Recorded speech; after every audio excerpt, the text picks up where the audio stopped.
Okay, look at Radio 2 and how all the information gets through to the teams, and it also comes through to us in commentary. We listen in to Sebastian Piquet, who is the gentleman that you saw giving those instructions from one of the red cars.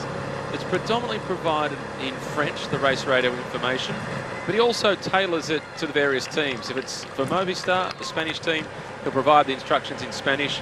If it's an Italian team in the race, he'll do it then in Italian.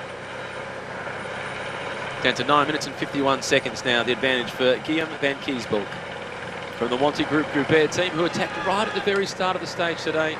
He's been off the front now for more than 74 kilometres all by himself. 128 remaining. His lead at 1 point got out to just a smidgen over 13 minutes. It's now down inside 9 minutes and 50 seconds. As there are two teams on the front doing the chasing, Lotto Soudal for Andre Greipel, and another one of the big German favourites for today's stage. Amongst the chasers for Quick Step, they're looking after the interests of Marcel Kittle. The Chalet Saint-Germain, which we now get a chance to take a look down upon. The city of that name. The town itself, it sits at an altitude of just over 300 metres. It gets reasonably cold here in winter. They started the stage today in Luxembourg. They've now journeyed into France. The rest of the race now, it's in just the one country. It's in France from here all the way through until Paris. But over the past few days, it's been Germany, Belgium, Luxembourg. Finished on French soil yesterday, started on Luxembourg soil today. And at the start of the race, it was great to see Andy Schleck there with his young son wearing a yellow jersey. Julian Vermont on the front again. Yesterday, not just riding tempo. No, seriously chasing. Here's Geraint Thomas, another day in the yellow jersey. Will it be the same again tomorrow? It's the first big rendezvous with the mountains as the race heads to La Planche de Belfigue tomorrow. Mikel Nieve, that is Mikel Landa, two of the Spanish riders on the team. And the two Belgians at the front, the red colours, Thomas again. And then Julian Vermont in the blue colours of Quick Step. They're doing an enormous job of the chase.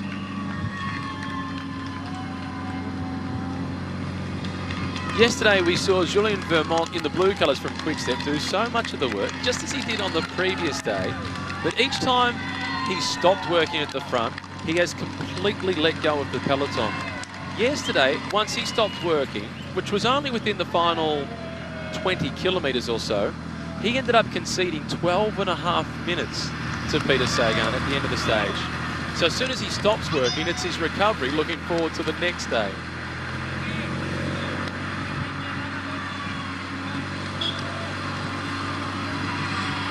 Well, he obviously took a little bit of extra recovery yesterday and did it very well. Because have a look at the back of the peloton here. This is Simon Clark at the back, I think, from Canada. No, number Talansky. 187 is Talansky. Similar build to Simon Clark. Just had to catch a glimpse of that number. But down the back, you can see the damage that's being done. Not that people are being dropped, but the pace being set by Julian Vermont is, well, way above what you'd expect in the chase of one lone rider with 126 kilometres to go. And after having a gap over 13 minutes, he's now lost 4 minutes in the last 12 or 15 kilometres. It shows how easy it is for that group to be able to contain one rider off the front on his own. It's only been in the last 20 minutes or so that we've seen Lotto Soudal and Quick Step come to the front to try and spoil the day for Guillaume van Kiesbulk.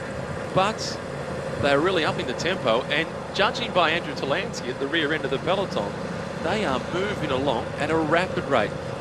I'd imagine at this point they just want to break the back of this advantage, and then they'll settle back down again once they know they've got him well and truly contained.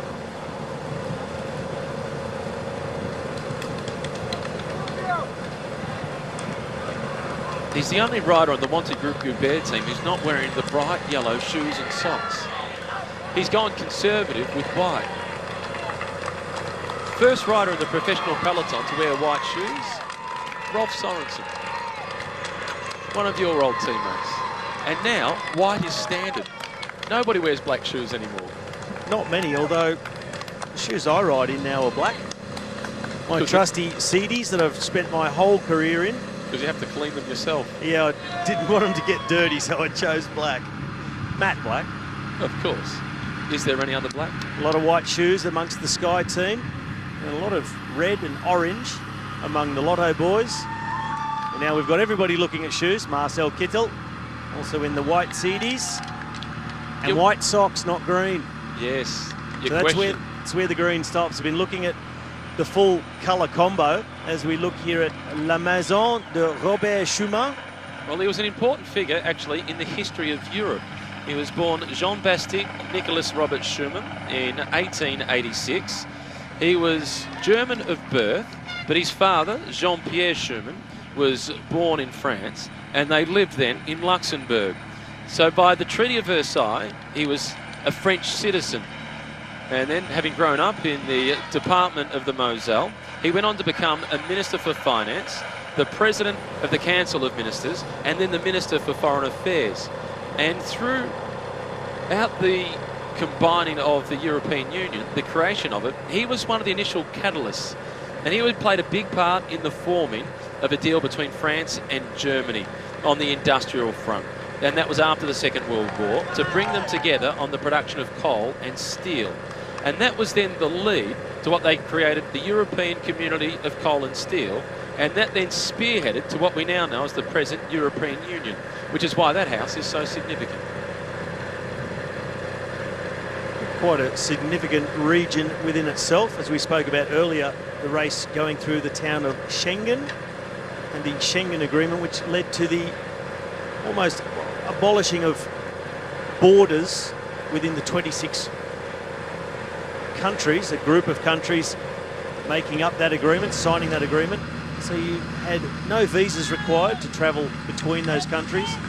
So, as you've just alluded to, the European Union, the formation thereof, a lot of the agreements made that led to that happened in this region. Andre Greipel sporting the black aero helmet today. This is Matteo Trentin. And Matteo Trentin, he was so good on stage one in the individual time trial. Expected a bit more from him yesterday, but in the end he wasn't quite there. And it was his teammate Dan Martin who finished in third position. It was a bit of an embarrassment of riches yesterday for the Quick-Step team. We couldn't work out who the leader of that squad was going to be for the sprint finish. And it ended up being the non-sprinter effectively, with Dan Martin doing the job. Philip Gilbert was in amongst the thick of the action, and he finished in 22nd position. But outside the top group of contenders, Trentin just lost contact, and so did Stibar. That highlights just how difficult that final approach to the finish line was. Well, Matt, just a few moments ago, we were talking about the Euskaltel Euskadi team, which is no longer in existence, but famous for their bright orange kits. It just reminded me of something. We're here in the Lorraine region, and it's, of course, famous for its quiche Lorraine. It's also famous for macaron, which I enjoyed for dessert last night at the Club Med here in Vittel. Beautiful old historic building. Love the dessert. But going back to the orange, so here in the region, back in the day, a popular drink was tea with carrots. Tea with carrots? Tea with carrots. So there's a particular type of carrot, a very porous carrot, and people used to dip the carrot into the black tea, would soak up the tea, and that was their snack and drink at the same time. That's a real Lorraine traditional beverage. Would you like one? Not right now. I'm too busy watching Richie Porte. 20th position overall, Richie Porte at 47 seconds down. That puts him 35 seconds behind the big race favourite, which is Chris Froome. Some good signs, though, yesterday from Richie Porte. So too BMC, they supported him well. The important thing yesterday for BMC was that the last rider that was left there with him wasn't Damiano Caruso. As they could see as they approached this roundabout, they were stuck on the left-hand side, which would have sent them the long way around and lost more ground. So they opted for a bunny hop instead. And good signs yesterday for Richie Porte as they come into the town of Pont-Nusson.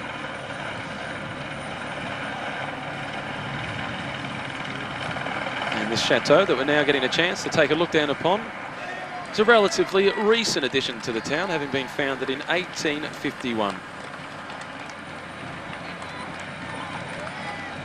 Or the Abbey, to be more precise. In fact, the original foundations go a lot further back than that. There was big renovations in the 1800s. It was originally founded in 1121, and it was a home with a religious and spiritual hub of Lorraine throughout that period early on. It's now a cultural centre, and it is also the home of Lorraine Regional Tourism Committee. So it plays a pretty important part in the local tourism now, and no doubt they'd be happy to hear that you spoke about having the Lorraine cup of tea with a carrot, as opposed to just mentioning the quiche. There's more than just quiche to Lorraine. Now, I'd like to just go back a few moments to the roundabouts. I've been asked the question, which way around the roundabout? Is it a team decision, or is it just follow the leader? Well, the thing to do when you come to the roundabouts is first look at the signage, the race signage, because it will often tell you if the roundabout can be passed on both sides or it must be on one side. Even then, they often have hay bales and one of the gendarmes directing to stay on one side or the other of the road. But when you're coming towards the roundabout, you're trying to have a look up the road and see which looks like being the best side, because often the roundabouts are a little bit offset. It's a bit longer around one side than it is around the other. So if you can see that one side looks a little bit straighter, that's the one you go for. Sometimes teams will just stick together no matter what. Whichever way the first guy goes, the rest will follow. The riders often try to look up and see which looks like being the most efficient way around. And further towards the finish, when it comes to the roundabouts, it's so important to get them right. Choose the wrong side, there goes 25 positions. You've just been fighting 5 kilometres to make up. The closer you get to the finish, the harder it is to make those positions up. So taking the correct side of the roundabout is essential. 100 metres now from the intermediate sprint. Van Kiersberger with 3 minutes and 5 seconds. So a comfortable winner taking the 20 points. Still riding at 48 kilometres an hour. This is really not hanging around. But Van Kiersberg, okay, maybe come off a little downhill to reach nearly 50, but still look at that, still 46k an hour. I don't care. Yeah, it's whatever he's coming off, it's still impressive. And he's also going to take the small financial bonus on offer at the intermediate sprints, €1,000 or so. So that just goes into the team pot, but that's not what it's about. His first reward for his breakaway crosses the line, Guillaume Van Kiersberg. He gets on the results sheet with points in the race for the green jersey. He collects 20. He also gets a small time bonus. This is the Chateau de Clermont, and it's quite an impressive chateau, and it's got a really good story in the way it's been built. It was built back in the early part of the 1700s, but there's 365 windows, one for every day of the year. There are 52 fireplaces, one for each week. There's then 12 towers scattered all the way around it, one for each month, and 4 bridges across the moats, one for each season.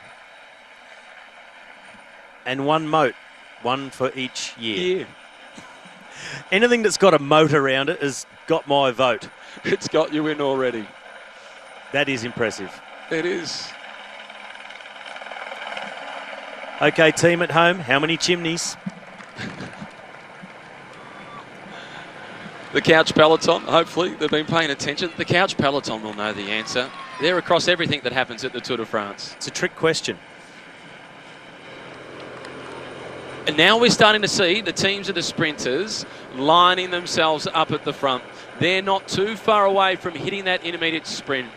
And Mark Cavendish has got the strongest contingent of teammates we've seen from Cavendish, from Dimension Data, at this point. But it's the teammates of Michael Matthews who have come forward for Sunweb. Now it's Stibar for Quickstep and looking after the green jersey. Marcel Kittle lined up behind 2 of his teammates. FDJ behind them, but the train for Michael Matthews, they have come up the right-hand side of the road. Marcus Burkhardt there on the right of picture. He's trying to launch Peter Sagan up in amongst there. Sagan sitting a long way back at the moment. Marcel Kittle in third. He's now behind Fabio Sabatini up the middle.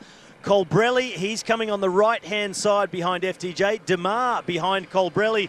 Marcel Kittle, he now moves off his own teammate.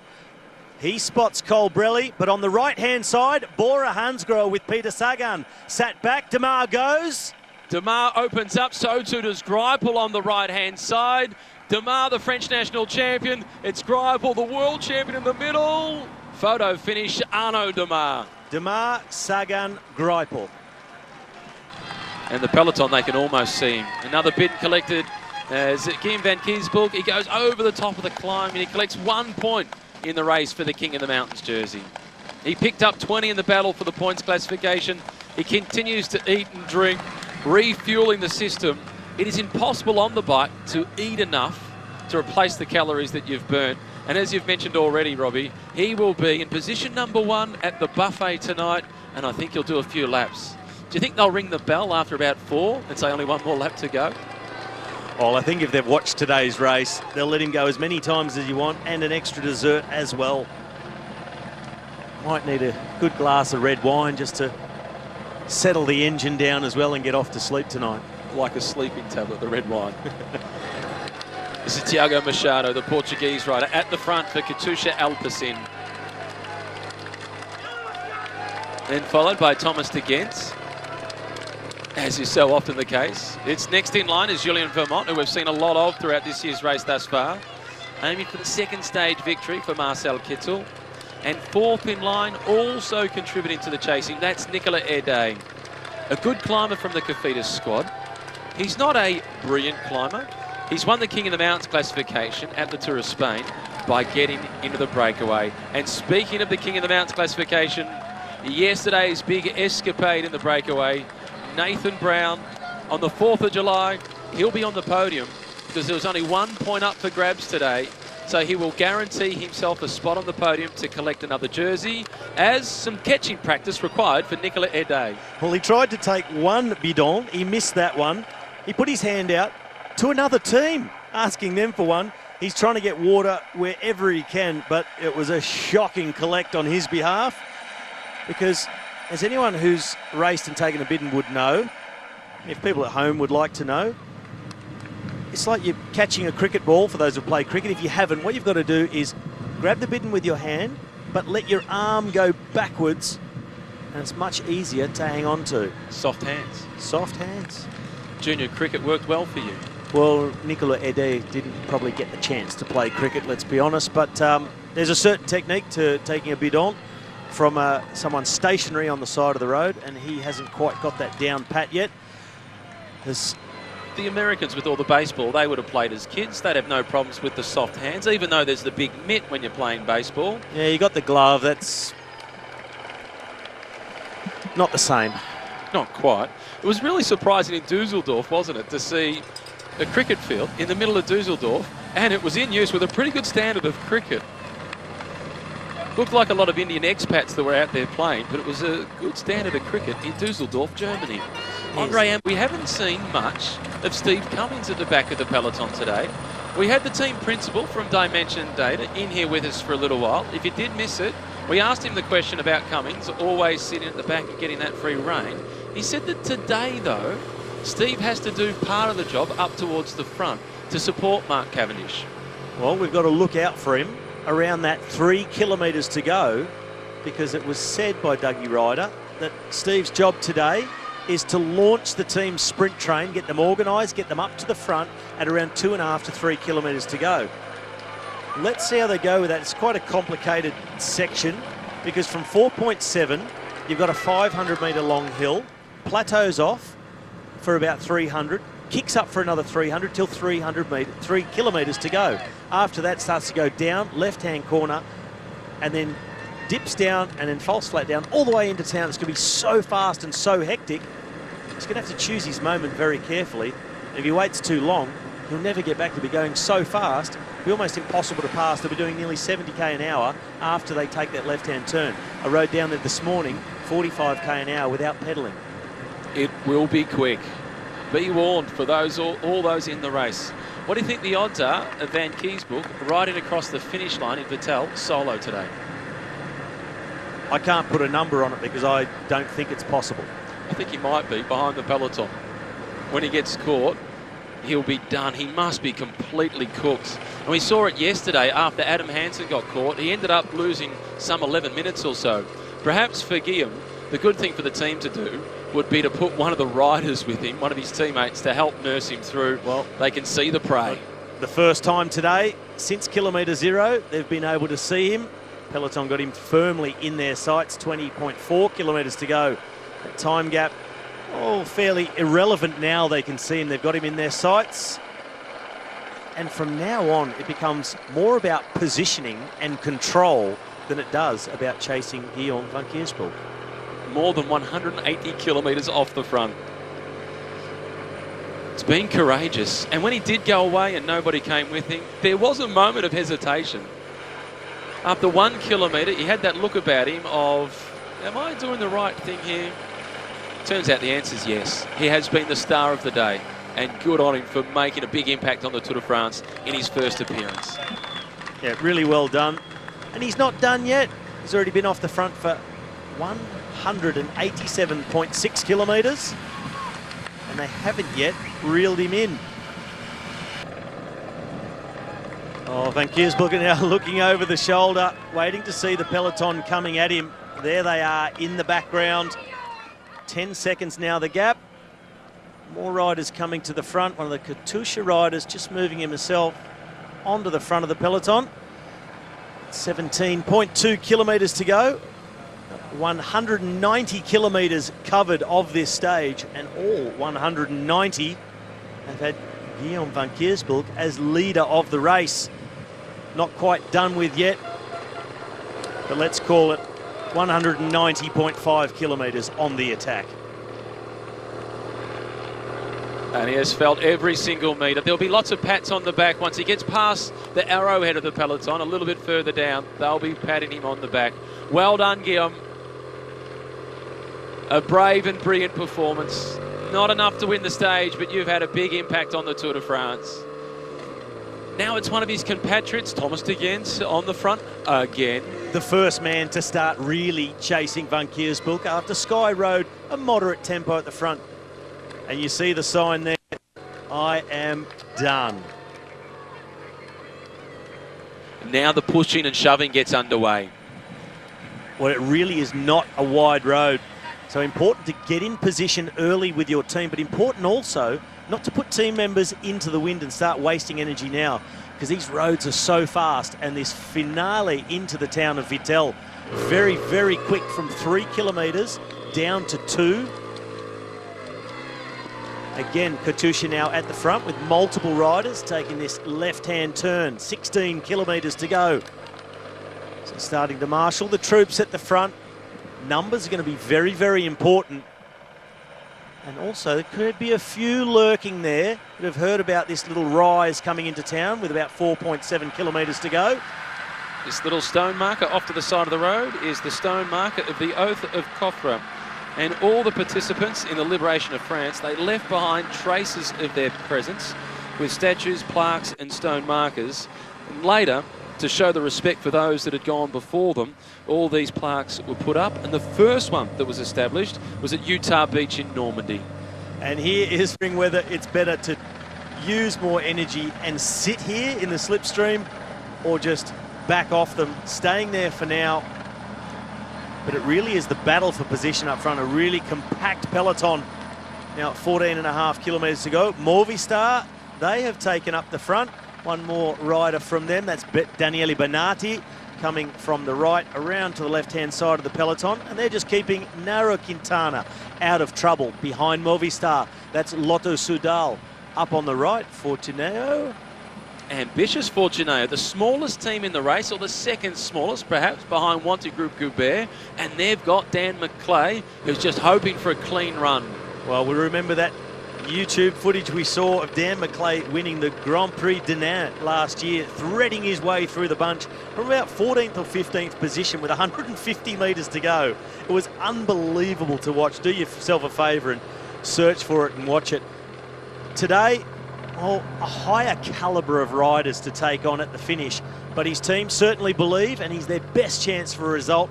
They're going to work as hard as they can. Here's the Bora team. Jay McCarthy doing his share of the work for Peter Sagan.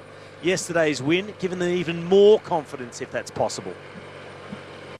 It looks as if they're just meandering along, Robbie, but they're doing 50 kilometres per hour. There's no meandering. Exactly. It's just that they're all riding so hard, filling up the whole road. They're stacked across the road at the front, and there's a lot of pushing and shoving to try and improve position. We're now just over 7.5 kilometres to go. We've seen some general classification teams trying to get their man up to the front, but when push comes to shove, the sprinters and their teams are not going to stand for it. They're going to shoulder them out of the way, and that's when things really get dangerous. Now Dimension Data, Bernard Eisel has brought Renshaw and Cavendish through. Steve Cummings is now going to the front of the peloton. And our man from the breakaway today, Guillaume van Kiesbulk, is this it? Does he let go? No, he's still trying to hold on. And the man that chased him for such a long time, Thomas de Kent, number 134, next to him. They might end up losing contact and coming in across the finish line together. Now Dimension Data with plenty of experience, courtesy of their captain on the road, Bernard Eisel. Konovalova's coming forward, the Lithuanian national champion, looking after FDJ. Rudy Mollard is just behind him. It's the French national champion, Arnaud Demar, one of the big favourites today. He's got John Degenkolb behind him. Andre Greipel moving forward in the red colours with Marcel Seberg leading him out. And on the far side of the peloton, the team Sky rider Christian Knies, he's lost the rest of his team at the moment. Cavendish coming through with Renshaw, Bernard Eisel, Edvald Bossenhagen behind Cavendish at the moment. There's Buani in the middle in the red colours of Cofidis. The Astana rider, well, he's expressing his displeasure at someone. That's Gruzdev. What is he upset about? He has no reason to be upset at that point. They're all racing for a position at the front. Men in blue, they are trying to improve. Geraint Thomas in yellow, followed by Chris Froome. Chavanel for Direct Energy, and now the pressure is on from Katusha. And you can see how uphill this is. Everybody out of the saddle. There goes Van Kiersbulk. It's been a great day. We've seen plenty of him, but at the front of the race, that is where it's happening. Katusha taking control over the top of Cofidis. Team Sky with Kwiatkowski, Geraint Thomas behind him, Chris Froome. But Team Katusha, they're in control with Tony Martin.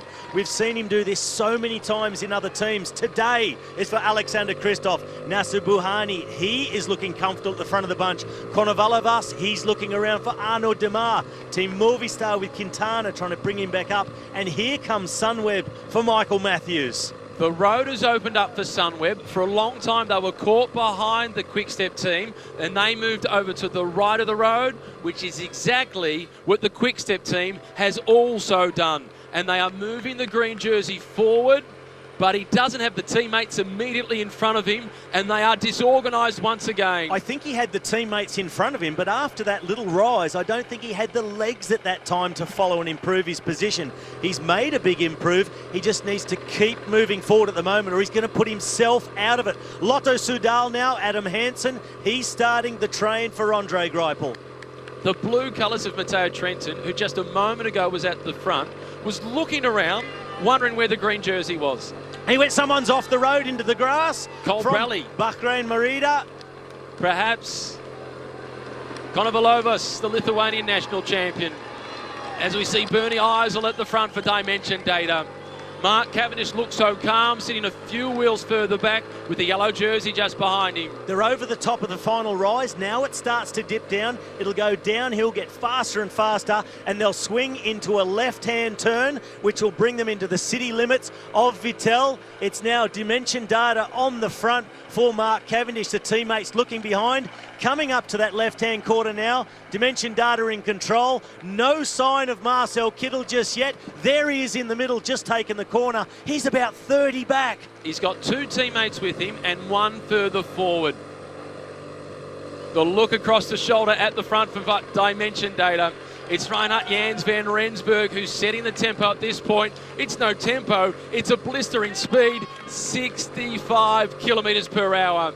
Well, they've come off that dip down, and it's all false flat down into town. Slight bend in the road, and as they come further into town, you'll see the barrier start. There's 2 kilometres to go. In a moment, you'll see the barriers right and left, and there's a definite bottleneck in the road. There's not as much room to move up and improve your position. Dimension Data take the front for Mark Cavendish. Lotto Soudal for Greipel right behind him. They're in control. They're performing to the letter.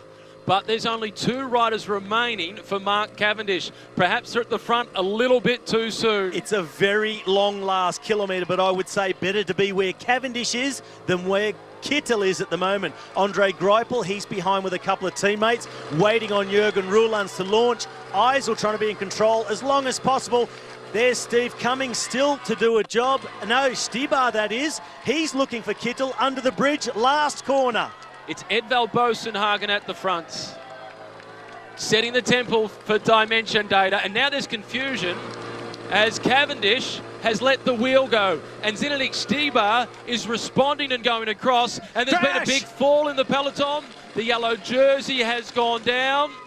There'll be no time losses because it's inside the last 3Ks. It's Boasson-Hagen, followed by Renshaw, then Stibar, followed by Seeberg, and then Greipel. Well, Greipel is sitting in the box seat. Nasser Bouhanni is back there. Mark Cavendish nowhere to be seen. Mark Renshaw, he's going to go. Cavendish is not there. Renshaw sits back in the saddle. Stibar in second wheel. Roelands with Greipel, they straighten up, but there's still a lot of uphill to go. Greipel with Christoph in the wheel, then Bouhanni. Sagan trying to bash his way in. At the head of affairs, it's Jürgen Roelands, followed by Andre Greipel with 500 metres to go. Cavendish is there. Alexander Christoph with all the pressure of the team chasing. Bouhanni is waiting patiently. Sagan fights his way into the slipstream. It's then the French national champion, followed by Cavendish. Christoph opens up. Demar is coming, so too is Greipel. Cavendish goes into the barriers. Demar fights on. It's Christoph with Demar, shoulder to shoulder. It's the French champion, who is the champion in Vital, followed by Peter Sagan and then Alexander Christoph. And the damage is further back down the road. There is a whole lot of damage down the road, but the winner, a favourite pick by many, Arnaud Demar, the first French bunch sprint winner since 2006, Jimmy Casper in Strasbourg. But drama down the road, and they're scattered on the road. Mark Cavendish still laying there. John Degenkolb as well. Cavendish gone down very heavily, hit one of the red guard pads, and he has hurt himself. Tried to squeeze through the gap next to Peter Sagan, came off balance. Sagan stayed up, tried to challenge Demar, came in for second. Greipel fading, but there's one word for this: carnage. A big crash out of that final corner at 1.3 kilometres to go. Another huge crash by Mark Cavendish, and several other riders coming down in that crash. But no doubt, Demar, the winner, the French champion, takes it out in Vital. But it wasn't just that crash. As we can see, the medics racing down to Mark Cavendish and John Degenkolb. There was a crash before that, and it was rubbing shoulders with Peter Sagan, and Cavendish went down so heavily. Ben Swift also over the top, and Degenkolb from Trek Segafredo. Horrible fall. In the meantime, Demar, he doesn't even know or care what's going on behind. Looks down through the feet to see who's coming. Nobody, arms up. Sagan coming across. Christoph hanging in, I think, for third place. Greipel and Bouhanni in what's almost a hometown race for him. But it's all Arnaud Demar. That was frenetic. The Katusha team, they'll be disappointed. Mark Cavendish, fingers crossed Mark's okay. He may well be out of the race, and of course with the illness that he had coming in. As we see, the yellow jersey also fell. That was at around about 1 kilometre to go. Let's hope he's all right. Bernard Eisel is making his way across to see how the Manx missile is faring. There's Taylor Phinney sitting up. A day where he has survived all the drama.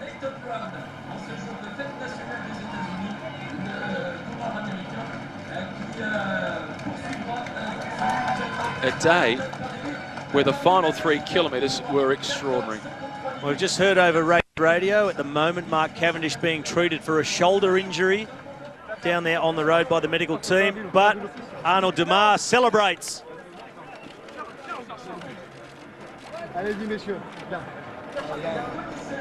And there'll be no questions asked of Arnaud Demar in terms of impeding anybody else in the sprint, because Demar's sprint was clean.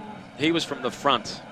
Demar came from about 6th or 7th wheel. Mark Cavendish was tracking him. Demar got through the gap. Sagan wanted to follow the wheel. The gap closed.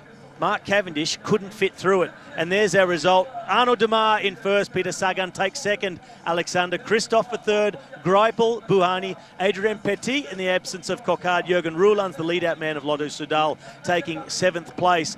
But what turned out, that's just horrible to watch when someone hits the barriers late. And the two riders behind straight over the top, Swift and Degenkolb. But Démare, he was already gone, started his sprint from behind all the other big favourites of the stage. Here's Cavendish on the right-hand side trying to follow Démare. Sagan wants to get that slipstream. Elbow comes out from Peter Sagan to protect his position. It wasn't an aggressive elbow. It was a stay upright elbow, I think, from Peter Sagan. I think it had already happened before the elbow came out. Two national champions together. That's Konovalovas. There won't be mineral water tonight. There'll be a little bit of champagne. There'll be champagne in Vittel. There's Cavendish crossing the line, holding his right arm to an injury to that right shoulder. He hit the right barriers. So he's been able to get up under his own steam, cross the line, which is important. He's able to start tomorrow if he can. Mikel Delage is there to congratulate the winner of the stage. That's Guarnieri, one of his key lead-out men, who was involved in the fall as well. That might have been the fall that was at 1 kilometre to go. It was further back down the road. That's right. Here's another rider making their way across the line. Looks like they may also have been involved in that crash. Marco Marcado, I think that was. So here's our classification. And no changes, except that Peter Sagan inches a little bit closer with 6 bonus seconds. Brings him to 7, but tomorrow is an uphill finish. Planche de Belleville. So we'll see Chris Froome maybe go from 3rd to 1st. Such a tough climb. The gaps of all the favourites are under a minute. So it's no done deal, but I think that's as close as the sprinters will get. In fact, it is as close as the sprinters will get in this Tour. But Arnaud Démare, he's got what he came for. He said in an interview, a win at the Tour will change my career. The change just happened. Marcel Kittle got found out with those last couple of climbs and well caught out of position. Here's another look at it. Arnaud Démare gets through. Cavendish was trying to follow him, and then that little bump and grind with Peter Sagan, and then it was a heavy bump and grind with the tarmac for Mark Cavendish. Swift and Degenkolb over the top. All three will be seriously sore tomorrow. Sadly for Mark Cavendish, it looked as if he may, I'm just speculating here, may have been nursing a broken collarbone. Dearly hope that I'm wrong. Either way, I feel that it spells an early end to this Tour de France for Mark Cavendish, even if he hasn't broken a bone. Just the level of the impact and the amount of skin that he's taken off. And we're about to head into the first of the mountain stages tomorrow.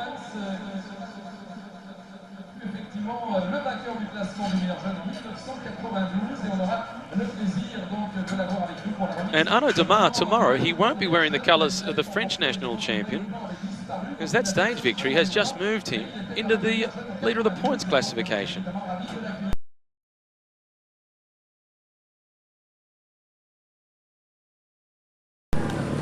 Well, we've talked about the fighting words from Team BMC, but one of the sport directors from the FDG, the winning team of yesterday with Arnaud Démare, Thierry Bricot, he says, we're surprised to see Mikel Delage in the breakaway. He's got a knee injury, but he's good friends with Philippe Gilbert.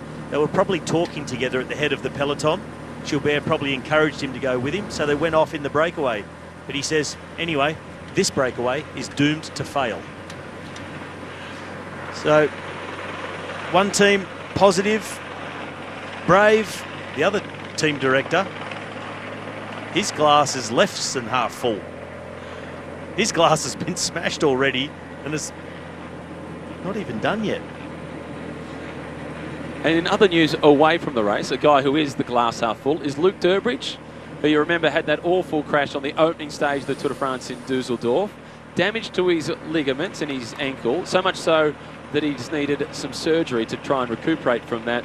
But he has said that he hopes to come back bigger and better and stronger in time for the World Championships this year, which are in late September. It's ambitious, fingers crossed, but that's classic Luke Durbridge. It's classic elite athlete. You roll with the punches, down at the moment, but you always see the light at the end of the tunnel. And you give yourself a goal to strive for as well. And it's important to have that goal, especially before the end of the season. So he's really got something to fight for. But you've also got to be careful at the same time that you don't start too early, do too much too early, and in fact put yourself further behind by not letting the injury recover fully before stepping into too much training. But it's definitely good to be motivated and make your way back as soon as your body lets you. Breakaway group of 8 up the road. No real threats for the final general classification. Edvald Bosenhagen is the best placed overall from that leading contingent, and he sits in 4th position at just 16 seconds down. But once the race does hit the high mountains, Bosenhagen will fade away into the distance. As for today's stage, it's the first of the mountaintop finishes in this year's race. But before they get there, there's the intermediate sprint with 58 kilometres remaining. And then almost immediately after that, they go on to the first official climb of the day, which is a Category 3 climb. And that takes them through to 53 k's to go. And then it's into the valley, and then it's onto the final climb of the Planche de Belleville. Jan Bakelans from AG2R Le Mondial with the hand up, looking back for some team support. Time to eat, time to drink, time to try and settle into the rhythm with an advantage of just 3 minutes and 2 seconds. Well, Matt, today the race started in the Vosges, the department of Vosges, now crossed into the Haute-Saône. It'll go back into the Vosges briefly. The actual finish here at La Planche de Belleville is again in the Haute-Saône, but it's considered really to be part of the Vosges Massif. And the Vosges has quite a history in the Tour de France. We mentioned earlier that this year's race is taking on all 5 mountain ranges of France. So today they're in the Vosges Mountains, be followed by the Jura, which is also northeastern France, followed by the Pyrenees, the Massif Central, and the Alps. But the Vosges has always played quite a significant role in the race. And in fact, in 1969, Eddy Merckx took his first yellow jersey at the Ballon d'Alsace, which is one of the bigger climbs here in the Vosges. And in 1992, Laurent Fignon rode away on the Ballon d'Alsace to claim his last Tour de France stage victory in Mulhouse. And it was in the rain, riding in the green colours of the Gatorade team. I used to love that kid as a kid. I did too, and Gianni Bugno was also a member of that team. So a lot of people who followed cycling in the early 90s will be familiar with that black and green kit of Gatorade. Of course, Laurent Fignon with his long blonde ponytail and his spectacles.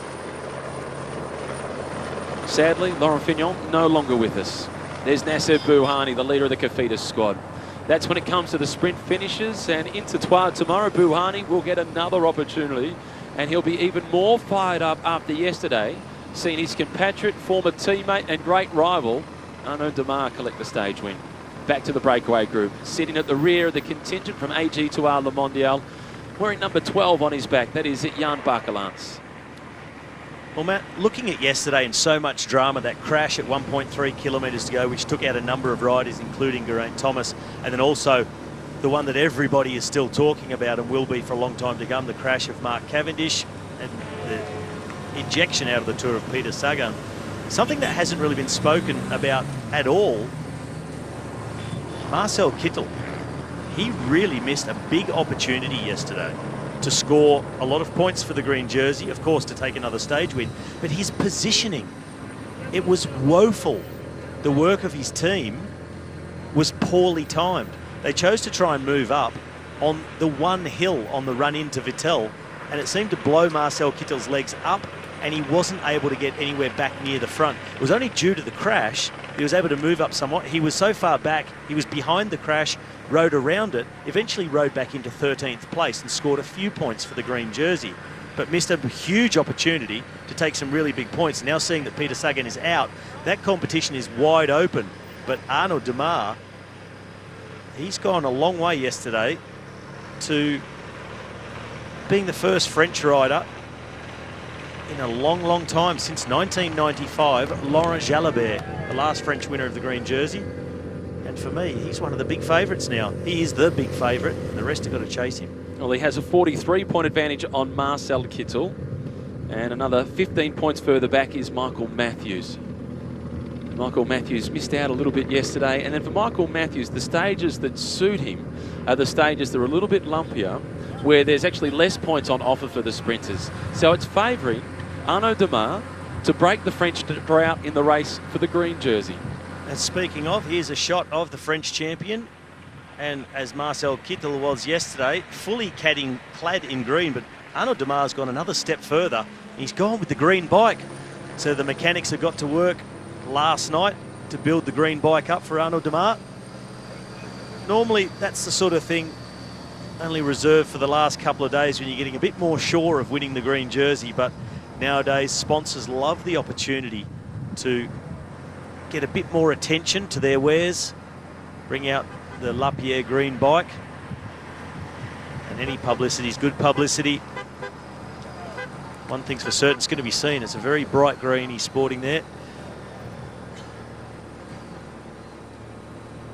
Peloton, they make their way into the town of Vivier, which benefits from its label of being one of the small cities with great character in France. It's got its Church of the Nativity of Our Lady, which dates back from the 17th century. And there's the old Cardinal House as well, which used to be the home of one of the French diplomats. And here is the Chateau De Clermont, which dates back from 1723. And it's belonged originally to the descendants of one of the largest families in the kingdom, originally from the 11th century, the Marquess of Creusy of Vivier, the first Duke of the region. He was the first Baron as well. He was the Constable and the Grand Master of the Dauphiné region and the Governor of the city of Belfort. Village that they're making their way through as we look at the Église of Saint-Loup. This town is actually known as the City of Furniture. That's its nickname. And that dates back to 1860 when the industry of chair making and furniture making really started to take off in the region. And throughout the 19th century, they also welcomed cobblers and craftsmen that made straw hats.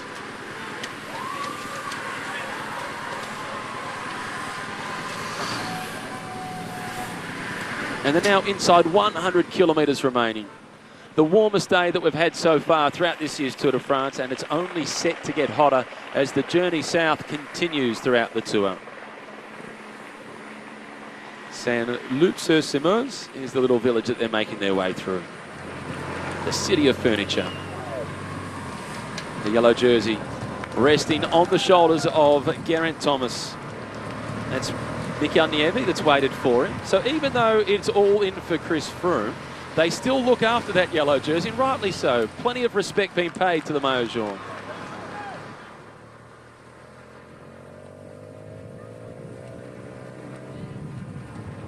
No doubt they're very happy with how things are going throughout this stage thus far, Team Sky. And we keep asking the question, is BMC playing into the hands of Sky? Their sports director, Yvan Ludanois, has said, we are as strong as Sky, if not stronger. I think that they're just brave fighting words. They are strong, BMC, but they're not stronger than Team Sky. The key question is Richie Porte stronger than Chris Froome? Second overall at the moment, Chris Froome. Luke Rowe is the lieutenant who is with him to provide support. And Luke Rowe has also got the GoPro behind the seat. That'll be some nice footage of Chris Froome as we go towards the bottom of the climb. And that little bit that you see sticking out behind everybody's saddle, as Nairo Quintana sits behind Chris Froome. And then just behind them from the Trek Segafredo team, that was Pantano, one of the key teammates for Alberto Contador. That little bit that you saw sticking out behind all of the saddles of the riders, that gives us all the data from throughout the race for their speed and so on. And we can keep track of who's who and where they are on the road. What we haven't seen from that data so far, Matt, is heart rates coming out. So we hoped that we could get some of that. All depends on riders wearing them, being prepared to share that information. Whether they're able to get that live data out from the race, which always proves to be difficult out on the open road. It's not as simple as, say, a Formula One race, where you've got a great big race car and lots of places to mount different sensors, and on a closed circuit, where the transmission of that information is much, much easier. This is a lot more difficult to do, as pretty much the whole team Sky has had a break all coming back together. Safety in numbers. This is Luke Rowe bringing them back. Geraint Thomas in the yellow jersey. And what do you make of the decision of Natal Quintana? He will have seen the riders from Team Sky taking their nature break and figured, well, now's a good time. Perfect timing. Again, safety in numbers, and safety especially when it's Chris Froome and his whole team. There he is, number 1, aiming for number 4 in terms of victories in the Tour de France. He's also made the bold statement that he'd like to win 5. 2 Colombians there, Quintana in the Movistar colours, Pantano just behind him for Trek Segafredo. And last year when Hullinson Pantano won a stage of the Tour de France, one of the first things he said afterwards was, there's more to Colombian cycling than just Nairo Quintana. And he named a bunch of them, including Esteban Chavez, who the Australians watching, supporting the Orica Scott team, will be hoping the Colombian kangaroo can shine today. They certainly will, and Esteban Chavez become famous for his smile. He's always smiling, got a really broad grin. But Jarlinson Pantano, he can certainly rival him on that front as well. He is a really happy-go-lucky guy, and he was no happier than last year when he won a stage in the Tour de France. He was riding then for the Swiss AM Cycling, which then folded at the end of the season. But after his performances at last year's Tour de France, getting in multiple escapes in the big mountain stages, well, Jarlinson Pantano, he was a valued rider on the market, and Trek Segafredo snapping him up very, very quickly, because they realise here's a guy who can win races, but he can also support Alberto Contador. Nathan Brown, the leader of the King of the Mountains classification. We haven't had too many big climbs as yet. He sits on just 3 points. Behind him is Taylor Phinney and Niels Pollitt, both on 2 points. It's then Lilian Calmejean, Guillaume van Kiesbelt and Michael Matthews all on 1 point. And just about every race that Alberto Contador has ridden this year, Hullinson Pantano, the Colombian you were speaking of, has been with him. Contador sees Pantano as the most important teammate for him here at this year's Tour de France. I think the second most important will be the Dutchman, Bauke Mollema. Breakaway group of 8. I think it'll be a close run thing between who's going to be the most important, between Mollema, who's ridden the Giros. He's got that in his legs, so maybe a little bit flat compared to last year. Or if Pantano will prove to be the most important, whoever can stay with Contador the longest. But most importantly, it's how long can Alberto Contador stay with the other favourites. We saw maybe a sign the other day on the road to Longwy, going into the final kilometre. Richie Porte been ideally placed by Team BMC, and he thought, well, they've placed me so well, I haven't done any effort to get here. I'm feeling good. I'm going to attack. He went on the attack. Alberto Contador tried to follow and couldn't. He said afterwards, I didn't really try to follow. I didn't want to risk exposing myself and being blown up. Don't believe it for a second. He was ridden out of the wheel, and that was on a short climb. Okay, it's not his specialty, that sort of explosive climb, but Richie's not particularly explosive. So I think that may be shown again today on the Climb de la Planche de Belfi. Only 6 kilometres long, but ramps up to a maximum of 20%. And Matt, even our car was struggling on the way up here today. The thing we could smell the most coming to the finish line today was clutch. It was burnt clutch the whole way up. This is the Breakaway group of 8. Good to see Pierre-Luc Perrichon in the Breakaway again, number 216, riding for the Fortunato Oscado team. A winner some 5 years ago now at Paris-Camembert. He's also performed strongly at the Tour of Langkawi, which is a difficult race. Plenty of climbing there. A 4th place finisher overall last year. Matt, a couple of years ago, I commentated on the Tour de Langkawi, which is in Malaysia, and I found myself talking a lot about Pierre-Luc Perrichon, a real specialist of getting into the breakaways. So even on the hilly stages, on the flat ones, a real master of timing and picking the right group to go with, and also, of course, having the horsepower to contribute to a break, getting a gap. So this is the second break he's been on this tour. A couple of days ago on the road to Longwy, he crossed that gap with Thomas de Gent and Lilian Calmejean. He was the last man to be offloaded by Calmejean on that occasion. All of them, of course, though, being caught before the finish, where Peter Sagan took his only stage win of the 2017 Tour de France. And obviously, there'll be no 6th green jersey in a row for Peter Sagan. He won't come alongside Eric Zabel, who had 6 in a row from the mid-90s through to the early 2000s. And with that in mind, the anticipation is already building to 2018 when inevitably Peter Sagan returns to the Tour de France. So for the FDJ team, they've got one rider in the breakaway. They've got Thibaut Pinot back in the peloton. But for that team, the pressure's off in some respects because they've got the stage victory for Arnaud Démare. But the pressure is also on because Arnaud Démare, with that stage win, he's not the kind of rider that just settles for one. He'll want more, plus the ambitions clearly, now with the disqualification of Peter Sagan, have gone through the roof in the race for green. So most people think, yeah, pressure off stage win, but perhaps it's the opposite. Perhaps the pressure goes on even more at FDJ. The pressure might build with the expectation that he can do more in this Tour de France, can win more stages and possibly a green jersey. But I think for Arnaud Démare, he's been waiting so long on this breakthrough to win a Tour de France stage that now he's got it. I think it's going to really raise him another level, increase his confidence so much, and you'll see it as such a massive opportunity. And he's shown so far he's quite capable of defending himself against the likes of Marcel Kittle and Andre Greipel. Second to Kittle in Liège. He won yesterday. Kittle, a bad ride by his standards, of 13th. Démare maybe has to be a bit more wary of Michael Matthews, but when Matthews was second in Longby, Démare was 6th. That was a tough finish. Six his moments perfectly.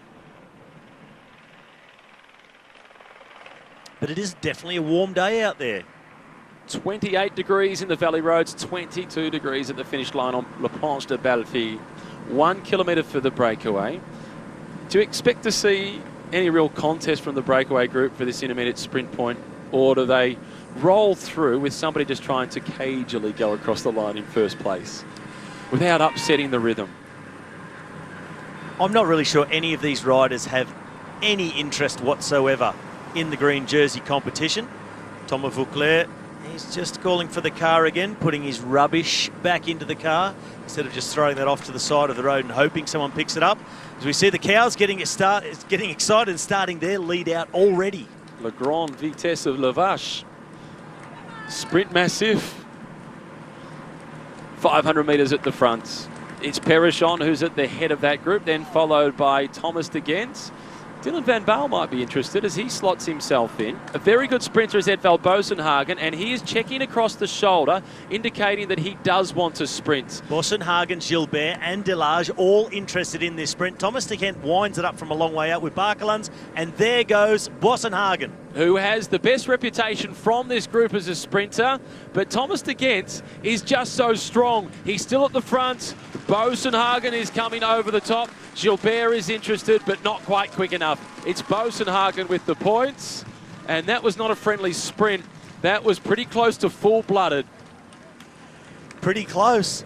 That was full-blooded. That was absolutely everything. Look, Boasson-Hagen, and he had his work cut out to get over the top of Thomas de Gent.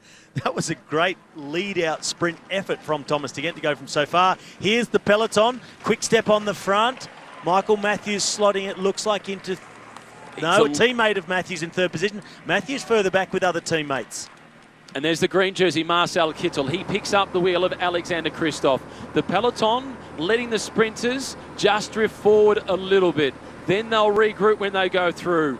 Sonny Colbrelli trying to force his way onto the wheel of the Norwegian. And then it's Andre Greipel, followed by Swift. At the front, it's Sunweb. This is a big lead-out train. Stybar for Quick-Step, but he doesn't have his man in green behind him. In fact, his man in blue, I should say. It's the green jersey of Arnaud Démare, who sits on the wheel of Marcel Kittle. Matthews in third position.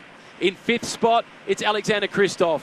And then it's Marcel Kittle, followed by Arnaud Démare, Sonny Colbrelli, Greipel, then Swift. Matthews is waiting. He doesn't want to put his nose in the wind too soon. His teammates are running out of steam, though it's Nicky Hazard who's at the front. Now Matthews opens up. This is a battle for a simple 7 points, but it's not a simple sprint. Matthews at the front, Kittle is coming, and Matthews holds on.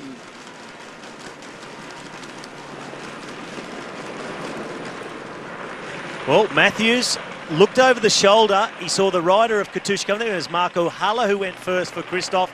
Matthews decided to go, and with a clear gap across the line, Marcel Kittle, well, I wouldn't say absolutely full-blooded from Kittle either, overhauling everybody else, but not prepared to go on a really, really long sprint to try and haul in Matthews. But good points gained there for Matthews, because Demar in green was quite a way further back and might have just managed to jag a single point. So Matthews could have possibly caught up 6 points in that sprint, but the deficit still would be then at least 52 points, if those calculations are correct. And there's confirmation. Edvald Bossenhagen, Dimension Data, 20 points. Gilbert de Gent, Delage, and Jan Barkelands coming across fifth. No real interest from the other riders of the breakaway. The interest as far as the green jersey goes lays further back with Michael Matthews, Demar, Kittle, Christoph and Greipel. And now look at what has happened to the time gap for the breakaway group of 8. It has been reduced down to a mere 1 minute and let's call it 30 seconds and rounded up ever so slightly. All that 1 minute and 30 seconds, of course, to our group of sprinters that were going for those points. The Peloton, the BMC-led Peloton a little bit further back. So I'm sure that'll adjust itself as the sprinters sit up, recover, try and get their legs back, because very shortly now, you see it in the distance, there is the first climb of the day, the Category 3. So these riders are about to tackle it. So if you've just done a big sprint right there, it's really not a lot of time to find your legs again to start going uphill. And it's not a long climb, just over a couple of kilometres long, but 8% gradient average makes it a very tough little climb indeed.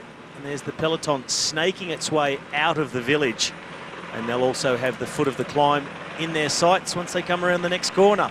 This is Arnaud Demar, Marcel Kittle in his wheel, Ben Swift behind him, Colbrelli, Matthews, Christoph. These are the sprinters that just went and have got a gap on the Peloton. Trying to get a head start before the climb? Trying to then maintain the gap they've just got for free, essentially, by going for the sprint, but keep riding through and get onto the climb, because they know that's the best way. They can just start to ride their own tempo, fade back into the bunch, even drop through the bunch as they go, and then still be with the Peloton when they come over the top. Good decision. And back in the main field, BMC has assumed control at the front end of the field. 1 minute and 33 seconds, a 2.3 kilometre climb with an average gradient of 8%. This is a pretty tough one. Perichon at the back of the group. It's Barkelands who leads at the front and sets the tempo. Still 1 minute 35, and you see that gap just starting to grow, and that gap is being taken to this group of sprinters right here. All the guys that just went for the intermediate sprint, including Michael Matthews, Arnaud Demar and Marcel Kittle. But you look at the gap that they have opened to the Peloton, and it's also a tailwind, so really moving quite quickly through here. And that little group of sprinters, you see them really working together. They've worked it out quite quickly, and you see that right now. Said to each other, let's keep swapping off, get ourselves onto the climb. And this is Delage. Michael Delage already off the back of that group. Is he just looking for the team car, or is this it?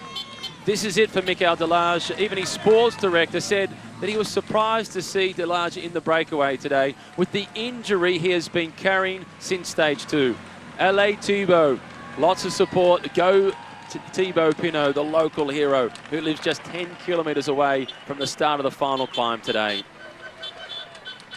Barkelands goes on the attack from the breakaway.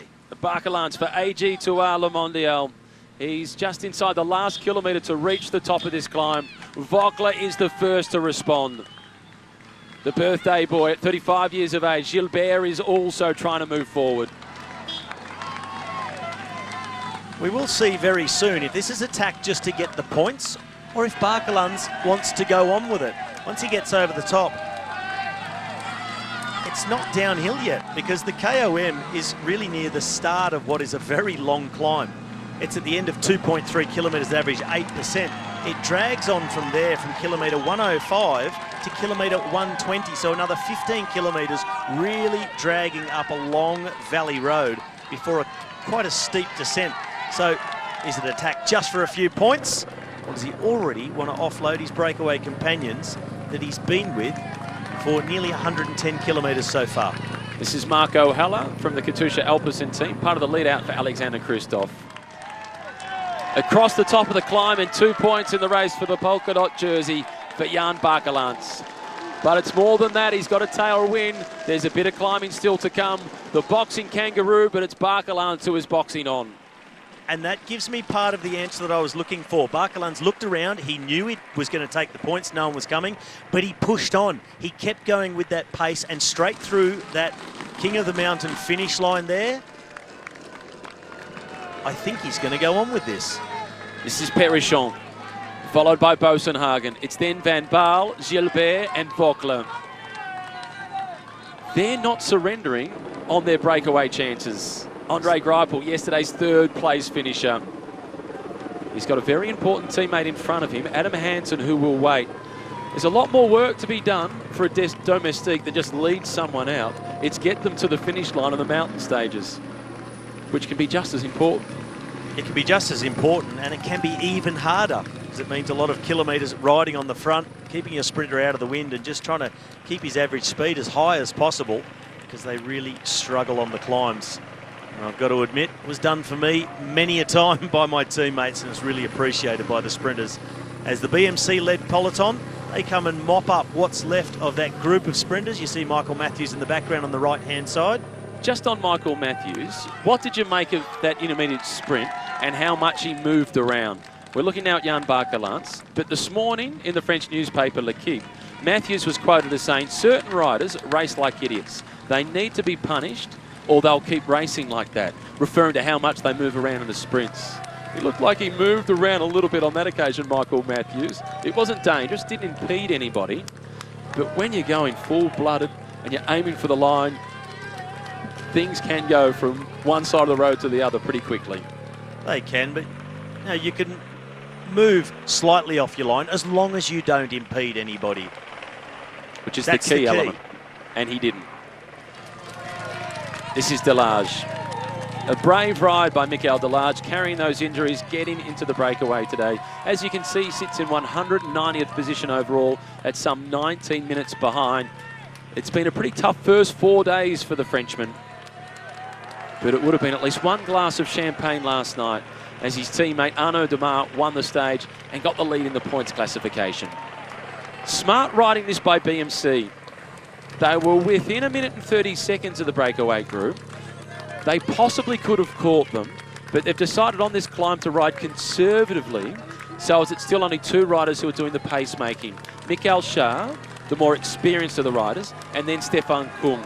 So they can use them all the way along the Valley Road, and then BMC get to the bottom of the final climb, and it's only two riders that have done any pacemaking, and two riders regardless that would not have been able to help Richie Porte on the climb. And that's the thing, and that's why it's worth using these two guys up. It's not as if you could have saved them and let Team Sky do the pacemaking and then use them on the climb. Cher and Kung are not climbers. They would have been of absolutely no use to Richie Porte on La Planche de Belleville. If they want to go for this stage win, then they need to pull everything back together and try and launch Richie to that 10-second time bonus and see if he can ride Chris Froome out of the wheel, take back some serious seconds and a time bonus. That's what they'll be looking for today. It's not so much that BMC went and rode slower up their climb. The same two guys been riding the same tempo, but Jan Bakelants has attacked his companions and opened up a handy little gap, and this road will keep dragging up like this. And to Bakelants' advantage, it's a tailwind up this valley, so being off the front alone doesn't affect him too badly. Had it been a headwind, he would have had a really tough time. There he is in the distance, just going around the corner. 15 seconds is the gap for Jan Bakelants. It looks like everybody's left the festival and they've gone to the side of the road to watch the peloton drift on by. I was just thinking we're going to see some field art, and I was trying to work out what this abstract thing was, and then it was just all seating pointing at the big screen. But no better way to see the race than live from the side of the road. So if you're watching at home, well, we're hoping this is inspiring you to come and visit France and have a look at the Tour de France for yourself, because there's nothing quite like the atmosphere of being amongst the crowd on the side of the road. And if you can get onto one of those mountain sides, I think anyone who's never been here before will be suitably impressed with the atmosphere at the Tour de France. This is the plateau of 1,000 lakes. As soon as the Middle Ages, monks had developed some little villages in this area, and a lot of it was based on their fishing for carp and trout, and they created a few fish farms as well. And the area is often called the Vosges Small Finland because the landscape looks very similar to the Nordic country of Finland. Be too careful, stay at the front, be in control. Jan Barkelands now, he is back taking control of his hydration. He's getting a bottle from the team car and put himself onto the back of this leading group with Bossenhagen, Gilbert, Van Baal, Perichon. This is Thomas de Gent, and he is on his way back to the peloton. Was in the break, and he's loaded up with water bottles for his teammates. So thinking ahead, instead of having to go right down the back to the team car, better to get them while the team car's up the front near the break and then take them back to your teammates. Much easier delivery. Always thinking about the other members on his team, Thomas de Gent. Dylan Van Baal in the green colours, and the flotilla of motorbikes, the cars, they're being cleared out. The race organisers, they're a little bit concerned about how quickly this advantage is dwindling. Barkelands still charges through at the front. It's then Vukla, Van Baal in the green colours, the white of Perichon, the blue of Gilbert, and at the back it's Bossenhagen. 3 of the 6 have worn the yellow jersey in the Tour de France before. 4 of them have won stages. The young man Van Baal, surely at some point in his career he will collect. And Perichon, the Frenchman in white, is giving himself every opportunity. Gilbert, though, he's not waiting. He goes early. On his birthday, he blows out everybody else's candles, and he's looking to collect the cake. Well, I said just a couple of minutes ago about the determined look on Philippe Gilbert's face. He's heard, there's a replay from the back, perfectly executed, just like in the textbook. Philippe Gilbert, that determined look he had on his face, he knows the breakaway is doomed unless something special happens. It just so happens that Philippe Gilbert's specialty is making special things happen. He did it in the Tour of Flanders from more than 50 kilometres to go. He won the Amstel Gold Race after crashing and injuring a kidney, which then put him out of racing for 6 weeks. Philippe Gilbert, he knows how to snatch victory from the jaws of defeat, and he's on the attack, and this group is split apart. Perichon gone, Bossenhagen in trouble, Thomas Vukler struggling to get across. He looked back over his shoulder, really in trouble trying to cross those last few metres out of the saddle, and he is done. Vukler looks over the shoulder. He cannot cross the gap. Barkelands is the only one able to respond. When the race is in front and you're looking for help from behind, it's a clear indication the legs are done. Barkelands, though, with the tailwind, he has bridged the gap. 2 Belgians at the head of the race with 1:17 their advantage, but there's still 6 kilometres before the base of the official final climb. They're just, importantly, 2 kilometres from the start of the descent. So this valley road, which really kicked up hard at the start, it's where we saw our BMC riders Kung and Cher offloaded and fresh riders take over. But at the top, it kicks up again. This is that section where Philippe Gilbert has chosen to go. 1:16 to the peloton, who are starting to wind things up in anticipation. But if Gilbert can get to that descent with the same sort of gap, he can maybe open that up a little bit more and start the climb with the same lead. At the back of the peloton now, this is Emile Monard. He's done his pacemaking for BMC. So they've spent the biscuits of 3 riders. That was Bernard Eisel on the left, number 94 from Dimension Data, just getting dropped. And Team BMC, another rider pulling out of the line. Alessandro De Marchi was the one going to the front. Across the top of the climb, it's Gilbert leading. And even though he's been caught by Barkelands, it's only now that he looks across his shoulder for some support. Luke Rowe loses contact. The rider from Team Sky wearing the yellow number and the yellow helmets. And now the peloton really been decimated. That's Kundecourt along with John Degenkolb. Ben Swift also off the back. So too the British champion Steve Cummings. That was Jasser Suterlin, the German rider from Movistar. A Welsh flag, they'll be pleased. They've got their man in yellow. This is Bodnar from Bora Hansgrohe. Now Richie Porte going forward to collect a bid as they crest the top of the climb. And at the front, the Olympic champion, Greg Van Avermaet. Well, Van Avermaet, he's going to be such an important rider for Richie Porte and reliable to follow on a downhill, because now they've come to the top of this hill. They're going to start to dive down. Richie Porte needs a reliable wheel to follow. We've seen in the past Richie can be a little bit vulnerable on the descents. He wants someone that gives him a nice, safe, and of course, fast line through the corners. This is Vauclair. He's behind Edvald Boasson-Hagen, who's trying to chase back across to Gilbert and Barkelans. Do you remember 2011 when Edvald Boasson-Hagen won the stage into Pinerolo in Italy? And their descent down went off the side of the road and into somebody. And he did that twice. So Boasson-Hagen, a very good descender, but so is Philippe Gilbert. If someone's going to be able to cross the gap, could be a possibility. I'd say the gap is around 15 seconds at the moment. Same corner we just saw Gilbert and Barkelans go through, running a little bit wide, and Vauclair at a few lengths, but he's just judging the line of what Boasson-Hagen does. But at the moment, nothing catching up. This is Orica Scott coming to the front. Daryl Impey on the front. The South African doing the job, making sure Yates and Chavez are in the right position. Adam Hansen at the rear end of the peloton. A minute and 23 seconds, that's the advantage for the leaders. At 16 seconds, Perichon, well, he can clearly descend well because he's joined back up with Vogler and Boasson-Hagen. And we know Boasson-Hagen is quick on the way down. Perichon is impressed in this year's tour. Gilbert and Barkelans almost right to the bottom, a little plateau section. Gilbert just looking back over the shoulder, judging what sort of lead they've been able to take. He wouldn't have been able to see anyone chasing. These three riders just coming out of that left-hand corner onto that flatter section. They'll still go down a little bit before a short, very short flat section before they hit the foot of the final climb at 6 kilometres to go. Philippe Gilbert and Barkelans, they've made the right move. 1:23 to the chasing peloton. But is it going to be enough? I don't think so. Impey, followed by Kreuziger. It's then the Olympic champion Van Avermaet, and Alessandro De Marchi was fourth in line. Impey and Kreuziger on the front, but importantly, where is Chavez and where is Yates? Excellent question, Robbie. We're not looking for Wally, we're looking for Esteban and Simon. Hasn't been difficult to find Philippe Gilbert today. He's at the front as they're about to hit the base of the climb at Le Pont de Belleville. They're 2.5 kilometres away from it.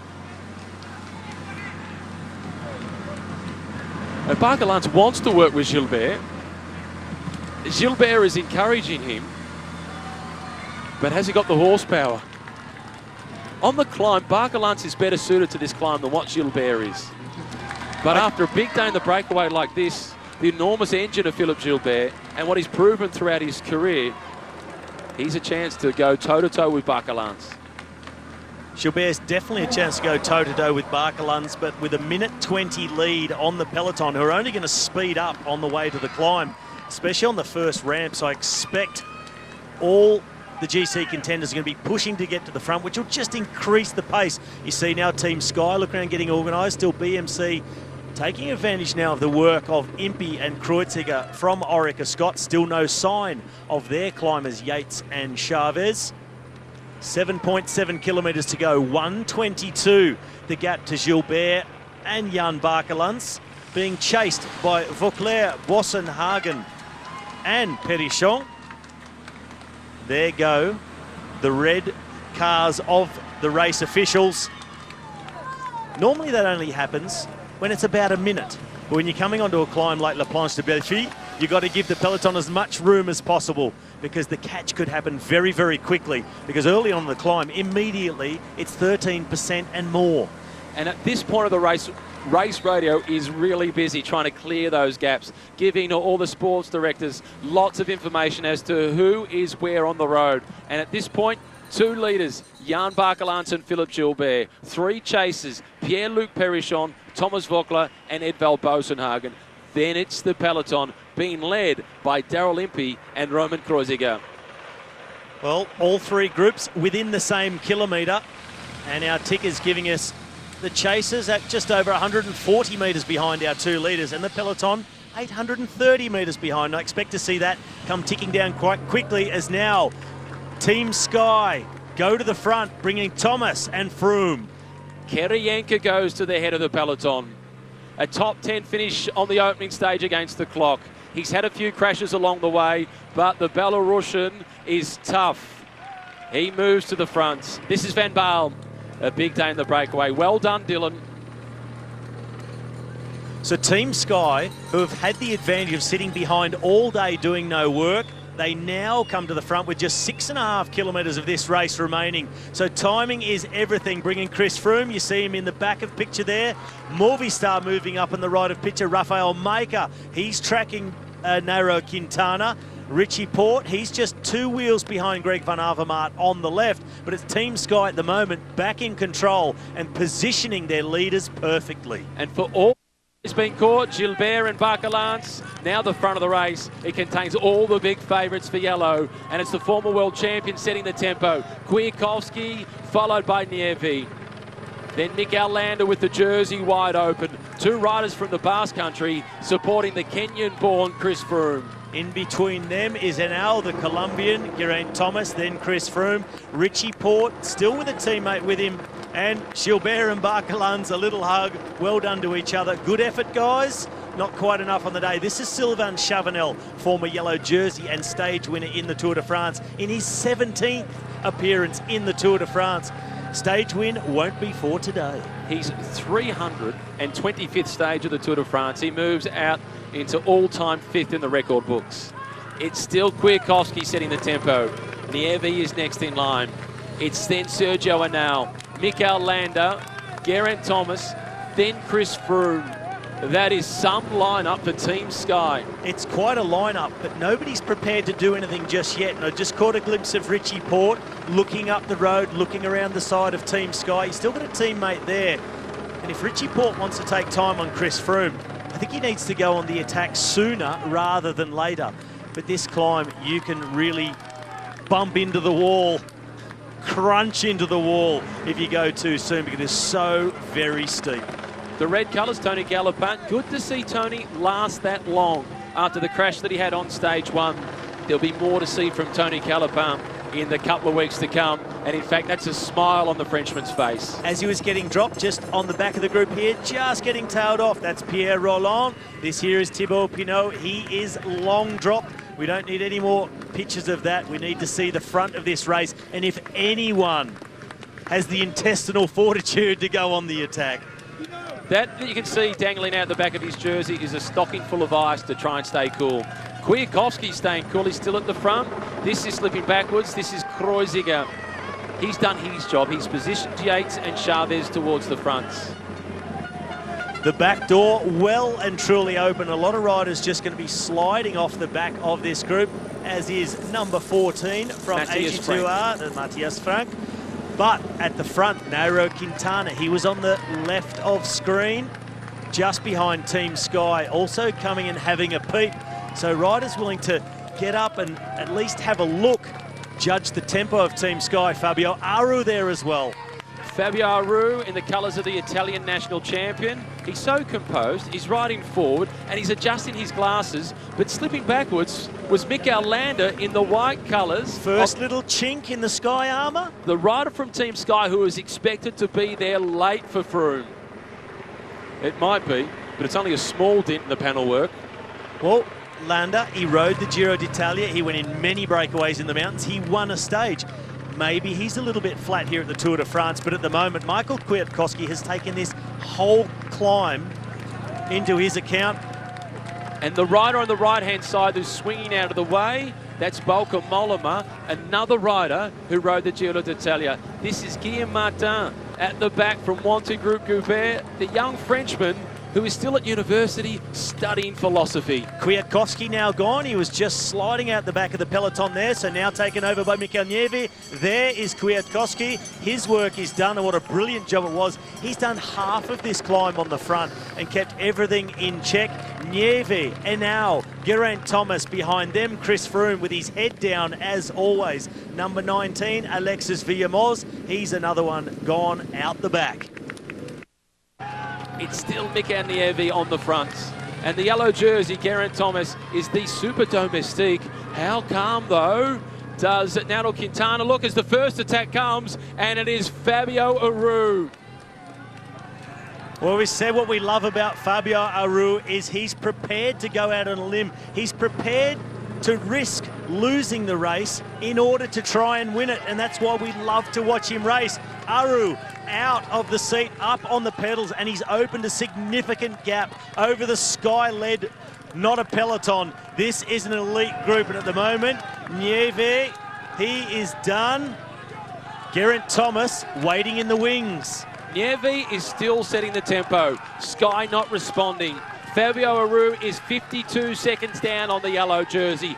40 behind Chris Froome, but he's the kind of rider that they can't give too much distance to. The last in the white colours, that's Froome. It's then Port, followed by Dan Martin, Nairo Quintana, Alberto Contador. It is then Romain Bardet, Rafael Micah in the black colours, and Simon Yates is the rider from Orica Scots. And for Cannondale Drapac, Rigoberto Urán looks as if he's still in there. Urán is there, Louis Meintjes is there, Jakob Fuglsang, the teammate of Fabio Aru. Look at the cadence he's holding up here. He's through 2 kilometres to go. Any other rider that's tried to go, we've seen them just fade back into the grasp of Team Sky. Nieve looks like he's starting to labour. So difficult to read the body language of Fabio Aru because there's a lot of it. Simon Yates, is he contemplating? He's not contemplating, he is doing. Yates is moving forward, and now Geraint Thomas responds. Nieve is done. Froome is down to one teammate, and it's the yellow jersey. And Richie Porte still looks comfortable. 15 seconds now is the lead for the Italian champion, Fabio Aru. Well, this early in the Tour, on a climb that's only 6 kilometres, it looks like there's not going to be time left for big damage to be done. None of the big favourites, apart from Aru, daring to go on the attack. This is Meintjes at the back, number 61. Fuglsang in front of him, Rafael Micah. Urán in the green, Alberto Contador, Bardet, Dan Martin, Nairo Quintana. And we're waiting for one of the other favourites to emulate the feats now of Fabio Aru, who is looking fantastic. The cadence, here goes Froome himself. Froome going early, still 1.7 kilometres to climb. Richie Porte with all the composure, so too Nairo Quintana.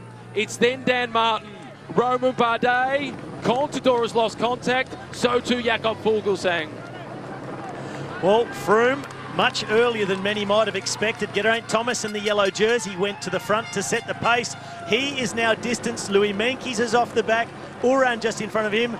Geraint Thomas really labouring the yellow jersey. Chris Froome. Quintana has lost contact. He swings off to the side. Froome is eliminating some of the opposition, but he's still got Aru to catch, and he's still got Port breathing down his neck. You can see them in the background, but the gap of Aru is holding. Alberto Contador is struggling. Contador has been dropped. Yates is now joining Nairo Quintana. The hopes of the Colombians are evaporating on stage 5, the first day in the mountains. And the two big favourites emerge, Froome and Porte's Dan Martin. That was one of Chris Froome's trademark violent accelerations, really cutting off the legs of everybody. But Dan Martin is up to the task. Goes again, Porte follows. Fabio Aru, his cadence has not faltered. He is at 800 metres from the summit, and he's almost at that flatter section. A couple 100 metres to go. He'll get the flatter piece before he faces that steep final wall. Dan Martin, Richie Porte, Chris Froome and Bardet, the favourites are coming to the fore. The Conquered at the back, they're getting together to try and come back. They've still got them in their sights. And it's Alberto Contador who leads the chase. It's then Simon Yates. Richie Porte, his team has taken full responsibility for the stage today. Richie Porte, such a big gear. He looks relaxed like he's cruising, but then look back, Froome, Dan Martin, he had them in trouble. Aru is across that flatter section, and now it's the final wall up to the line. 300 metres to go for the Italian champion. In 2014, it was the Italian champion, Vincenzo Nibali, who won the stage, and he donned the yellow jersey. It's his second appearance at the Tour de France. Sure, he's the Italian champion, but he's so proud of his Sardinian heritage. That's where the Tour of Italy started this year, but he desperately wanted to race. Illness, though, that kept him out. Perhaps it was a blessing in disguise as Richie Porte attacks. Aru fights on. He almost comes to a grinding halt. A check across the shoulder. The finish line awaits, but there'll be no early celebration. It's all the way to the line. And now Porte opens up. Froome continues to fight. There could be some small time gains. He does the jersey up. It's nearly time to smile, but it's time that matters the most as Fabio Aru goes out the winner. Dan Martin is the next through, and now Froome fights his way back to Richie Porte. Porte must battle for the wheel of Froome. Dan Martin is emerging as a threat in second position. A small time bonus. It's then Froome, followed by Porte and Bardet.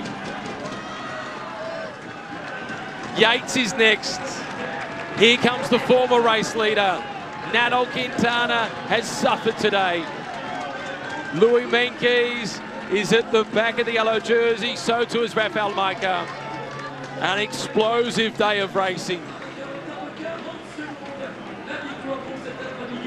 Well, Fabio Aru, not only the man who dared, but the man who could. Team Sky threw everything into the chase, and one by one they faltered, leaving Chris Froome to try and do it on his own. He couldn't close the gap. Only 3 others could go with him, but at the end of the day, Aru, he may not take the yellow jersey with that win, but he takes vital seconds, including a 10-second time bonus. He'll also put himself into the lead of the King of the Mountains competition and be in polka dots tomorrow, the Italian champion. Dan Martin taking important bonus seconds for second in that sprint of the group. Chris Froome also taking the last of the bonus seconds just ahead of Richie Porte. But it's all Fabio Aru, the man from the Astana team. We have spoken in regards to Fabio Aru about the significance of being one of the riders in the race who has won a 3-week tour, one of the Grand Tours. And Fabio Aru today emerges as a genuine threat, 16 seconds clear of Dan Martin, plus the time bonus. Then Froome in third position at 20 seconds, locked together with Richie Porte. Chavez goes across the line. Incidentally, just a few moments ago, so too did George Bennett. Fabio Aru is the story of the day. Fabulous Fabio does it on La Planche de Belleville, just like his compatriot Vincenzo Nibali 3 years ago. Nibali then rode himself into the yellow jersey. Fabio Aru, he'll take the King of the Mountains jersey with this effort, but more importantly, the stage win on what is quickly becoming one of the iconic climbs of the Tour de France. It might only be 6 kilometres long, but it is a brute of a thing. And only in its third appearance, it's got a mythical reputation already. Look at the Sardinian flag on the top of the helmet of Fabio Aru. The mouth wide open like a flip-top head for a toothbrush advertisement. It's all smiles today. He was outstanding. Froome leads a familiar position. He's back in yellow. It's then Geraint Thomas, his teammate, at 12 seconds. Fabio Aru with his stage victory, the time bonus, he moves to third, 14 seconds behind. Dan Martin is the next best at 25 seconds, and he looked good today. It's then Richie Porte at 39 seconds. Simon Yates in 6th place. That also makes him the leader of the best young rider classification. Last year's 2nd place finisher overall, Romain Bardet, is in 7th. It's then Alberto Contador at 52 seconds behind. Nairo Quintana, 54 seconds behind. And rounding out the top 10 is Rafael Majka, 1 minute and 1 second in arrears of Chris Froome.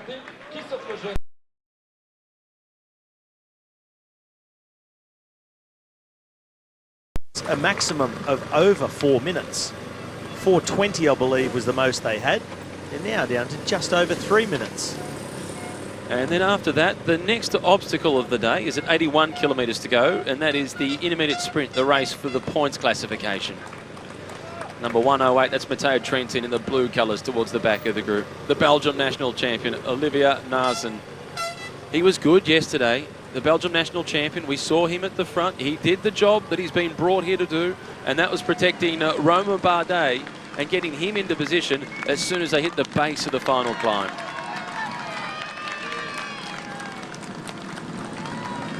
There's quite a few people making the argument that the top 5 on yesterday's stage will be the top 5 in the general classification by the end of the race. The order undecided. On the stage, the top 5 were Fabio Aru, Dan Martin, Chris Froome, Richie Porte, Romain Bardet. But at the moment in the general classification, Froome, Thomas, Aru, Martin, Porte, Yates and Bardet. I can see Geraint Thomas dropping away, especially from where he is now in second. And after yesterday, he looked like he's suffering quite a bit on that first climb, although he has had a couple of crashes wearing that yellow jersey. I wonder how much that affected him. But I think there's going to be a lot more work to be done for Chris Froome. For example, the team can't count on the services of Walt Pouls this year, and I think they're really going to miss him. For mine, Aru is the favourite to be on the podium, and I think at the moment equally as good, or is it equally as good a chance as Richie Porte. We shared the hotel last night with the Italian broadcast team from Rai Television. They're really optimistic about Fabio Aru. Keen to remind everybody that he's one of the few riders in the race who has been a winner of one of the big 3-week races. The 3 Grand Tours, Italy, France and Spain. He has an exceptional record, a 3rd and a 2nd place finish in the Giro d'Italia, a win at the Vuelta. He really struggled here last year when he made his debut at the Tour de France. The 3rd week just got the better of him. He comes into the race this year with a lot less pressure. He's had illness and injury that he's battled throughout the season. He missed what was his main target for the year, the Giro d'Italia, which started at home for him in Sardinia. As we see Rudy Mollard lead the peloton over the top of the climb, but he showed his support for his local region by going to the start of the Giro d'Italia, despite the disappointment of not being able to race it. He then went to the Criterium of Dauphiné, where he was good but not great. 5th overall with his teammate Jakob Fuglsang taking the win. The school band is back again. But this time, as it was yesterday, it looks like it's the dads.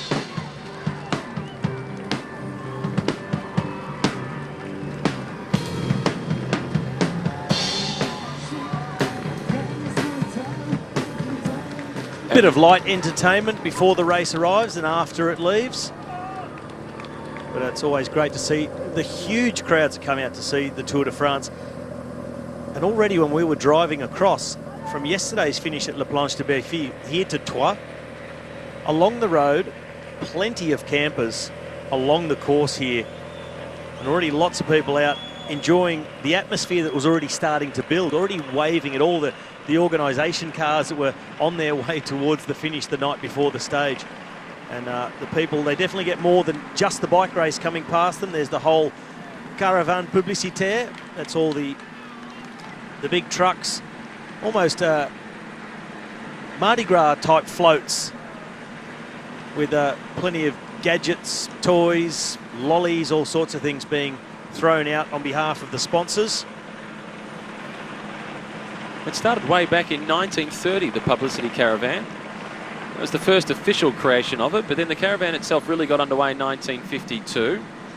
And then it's continued to expand further and further. There's some 600 people that work on it, 120 logistics vehicles, and they've given away lots of gifts throughout the race. And you see plenty of fights by the spectators trying to get that little bar of soap that's from one of the sponsors. Well, 18 million things will be handed out from the Caravan Publicitaire, representing 35 brands. It lasts for 35 minutes, the show.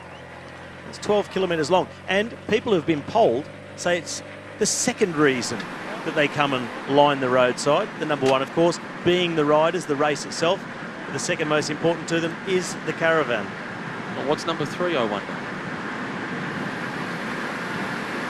Lunch on the side of the road.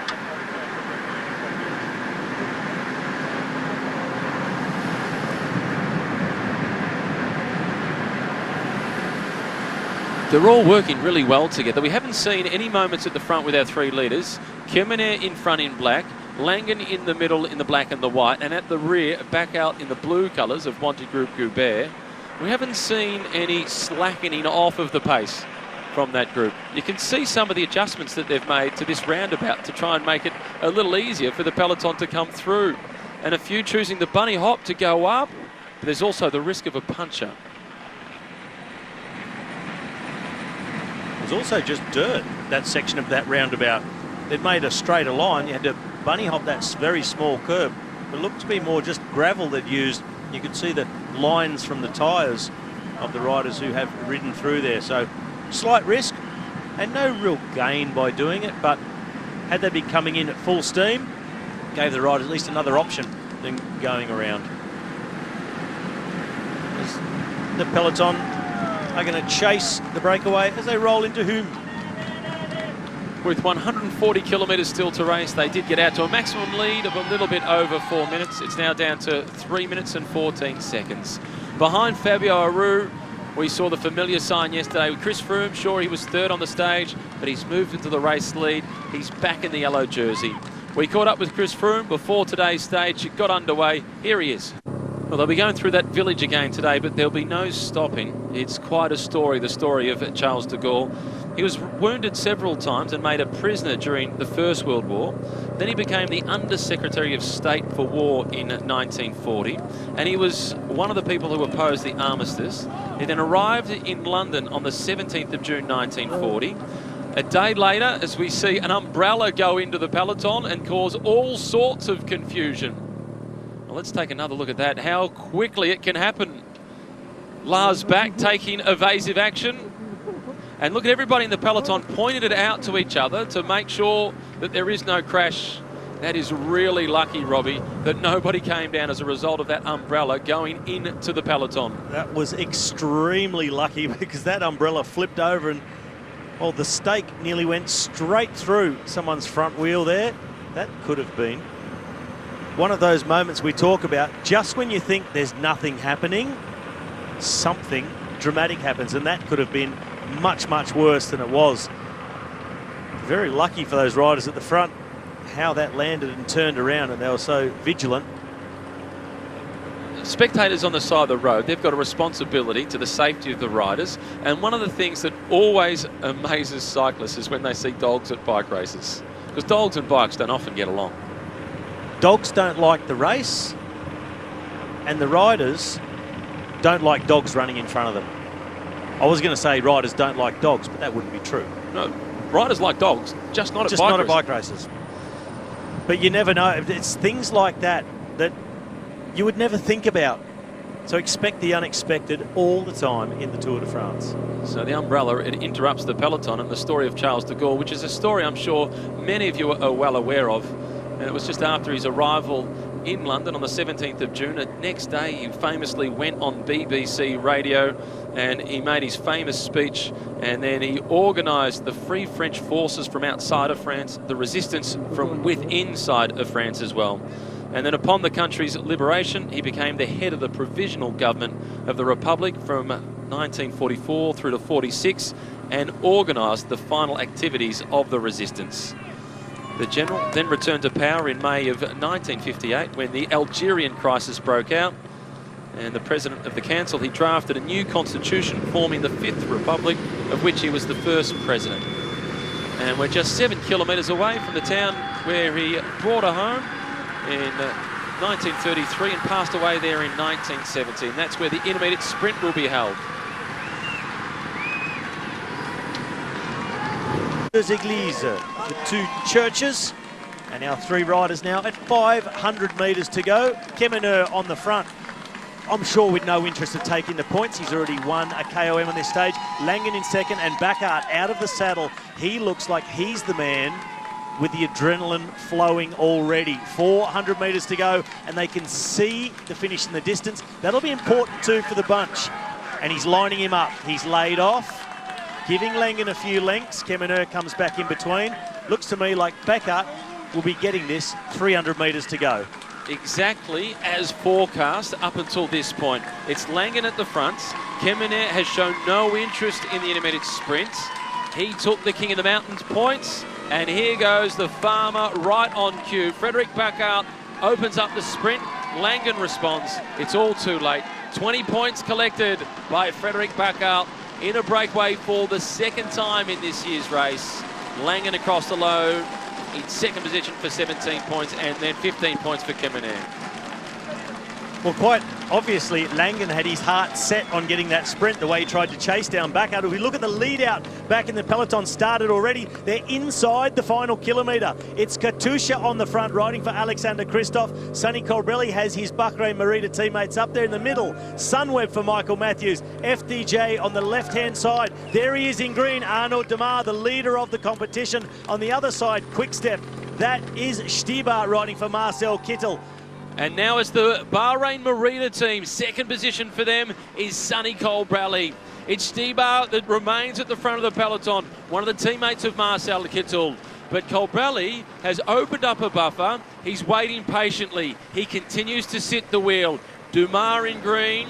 He's then followed by Michael Matthews. Alexander Kristoff is the next best. It's a long way from home for Sonny Colbrelli as he checks across the shoulder. Matthews is charging through, so too is Arnaud Demar, and it is the green jersey who extends his lead. Matthews was the next best. Kittle, cautiously, a fair way back, saving energy perhaps. They swamped Sonny Colbrelli on the line, and Demar looks so strong. And Arnaud Demar, even before the sprint started, looked so confident. Said to his teammate, let those Bahrain riders go, just wait, let them hang out there, I can still pull them back. And when he went, he just started to make such big inroads on the lead of Colbrelli and just ate him up, ran into the slipstream. Michael Matthews had already tried to come out of that slipstream, but Demar on that rising finish, the type of finish that it really is his specialty, that long drag uphill. Michael Matthews, good points, but giving back a couple of points to Arnaud Demar. Not giving them back, Demar taking them back.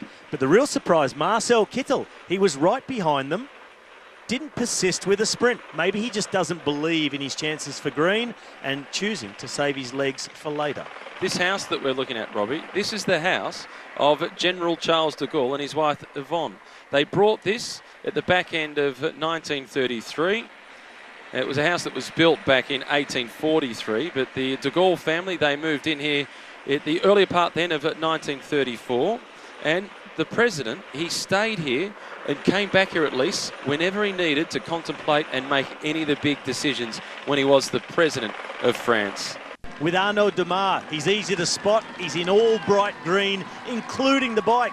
He's the man who's coming off a win, last bunch sprint in Vittel. This is the moment Quickstep needed, and there is Marcel Kittle. 5K to go on the right-hand side, and the blue train is coming back to the front. They've done it. They've made their way to the front. It's Matteo Trentin in blue who leads. It's then Jack Bauer, followed by Philippe Gilbert, Zinedine Stibar, Fabio Sabatini. Last in line is Marcel Kittle. Well, they left it late, but they've got themselves to the front, so a big contrast from a couple of days ago in Vittel. Learnt from their mistake, but they left it a long time. But Marcel Kittle now, his confidence will be growing. Demar is going to try and line him up. Living dangerously, Quickstep, but now they're in the right position and they've got horsepower. Vanguard Stake Langen, what a ride off the front. The Norwegian on debut. It's Quickstep in front, Team Sky coming up on the right-hand side now. So Chris Froome and his teammates following the example of Quickstep Floors, getting themselves up to the front. And it's now going to be the battle for control as they come into these final kilometres. Now it's 6 kilometres to go. They're already through the roundabout at 5, down through 4 and 3 to kilometre 2. It's just a straight road, little bit left, little bit right, nothing going on. But the next tight turn at 2 kilometres to go, it's a 90-degree left-hand corner. Quickstep want to maintain control for another kilometre and a half at least to get to there. Then they can accelerate and really line things out. And where is Team Cofidis with Nasser Bouhanni? They're now trying to make their way forward.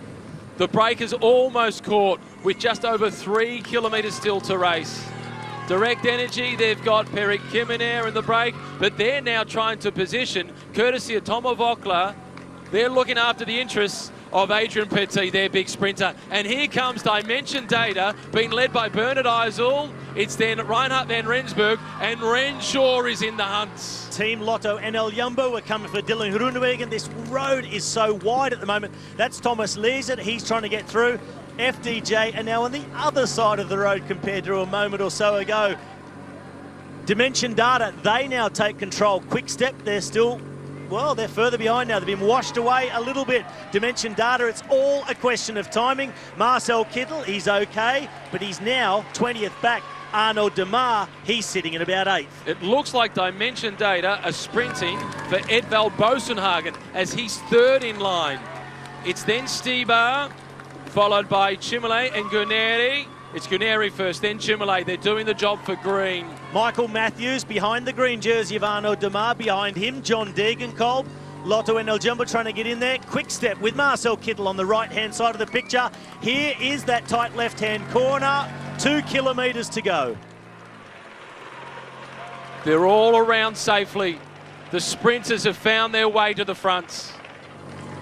It's Reinhard Jens van Rensburg, followed by Mark Renshaw, then Edvald Bosenhagen. The next kilometre is a long, steady right-hand bend along the banks of the river.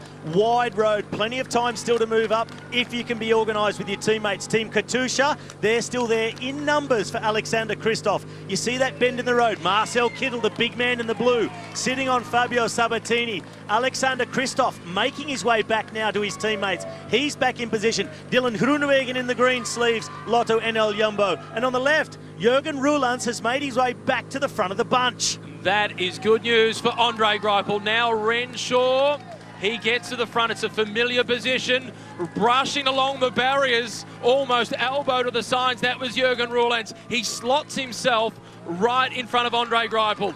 Degenkolb is there, and Buhani is pushing bodies around. Well, Mark Renshaw in a familiar position leading the peloton, but it's too early. He doesn't want to be there, and he's swung off. Bosenhagen stays in second. Quick step taken over at the front, but not cohesive. Marcel Kittle on the inside of the roundabout shoulders somebody out of the way. Quick step on the front, but none of them are together, and I think the best organised is still FDJ.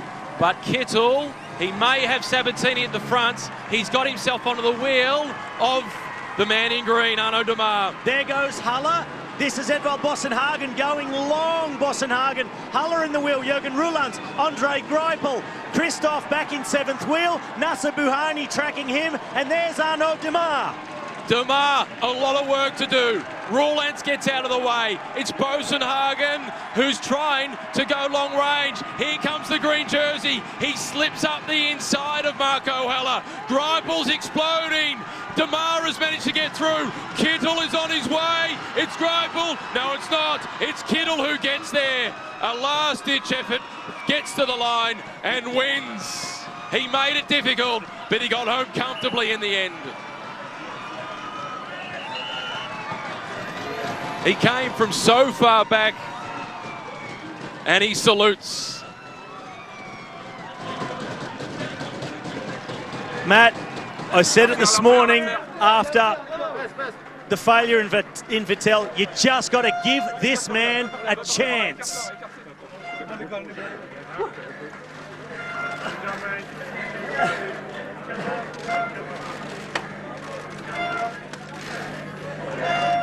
And that's all he needed.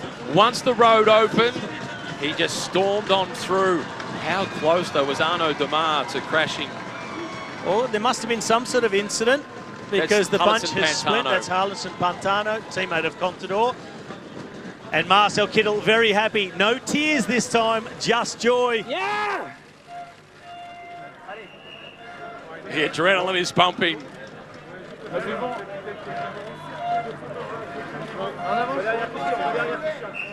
It'll be more than water tonight, surely it's champagne. Watch this move. It's a little bit too far down the road. Comfortable. This is right on the finish line. Kittel already knew he had it. 10 metres out, preparing the salute. Bumpy road, went for the one-hander. Once we get to this overhead, you see where Kittel is here. He is coming from 8th position along the barriers. Arnaud Demar surfs the barriers past Bosenhagen. Greipel is leading, but Kittel just blows them away, and Demar overhauls Greipel for second. Buhani and Kristoff in a photo for 4th, but there's no doubt about the winner. Sits it up, salutes the crowd, screams it out. He was the big favourite to win again. Really let himself down in Vittel, being out of position. Today he's made up. He's got his second of this Tour de France. That makes it number 11 in his career. I'd like to see the speed differences between each of the riders. At 50 metres to go, he was only just getting his nose in front and then seemed to just pull away.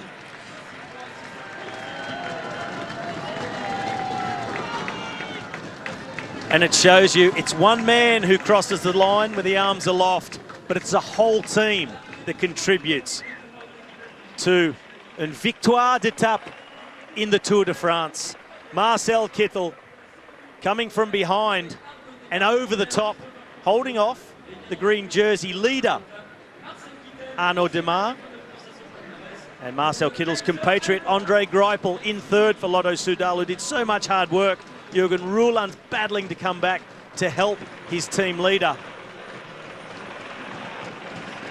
Well, the Cathedral of Saint-Pierre and St. Paul is the backdrop today because the stars in the foreground are certainly the world's fastest sprinters on the road. Marcel Kittle taking the stage victory.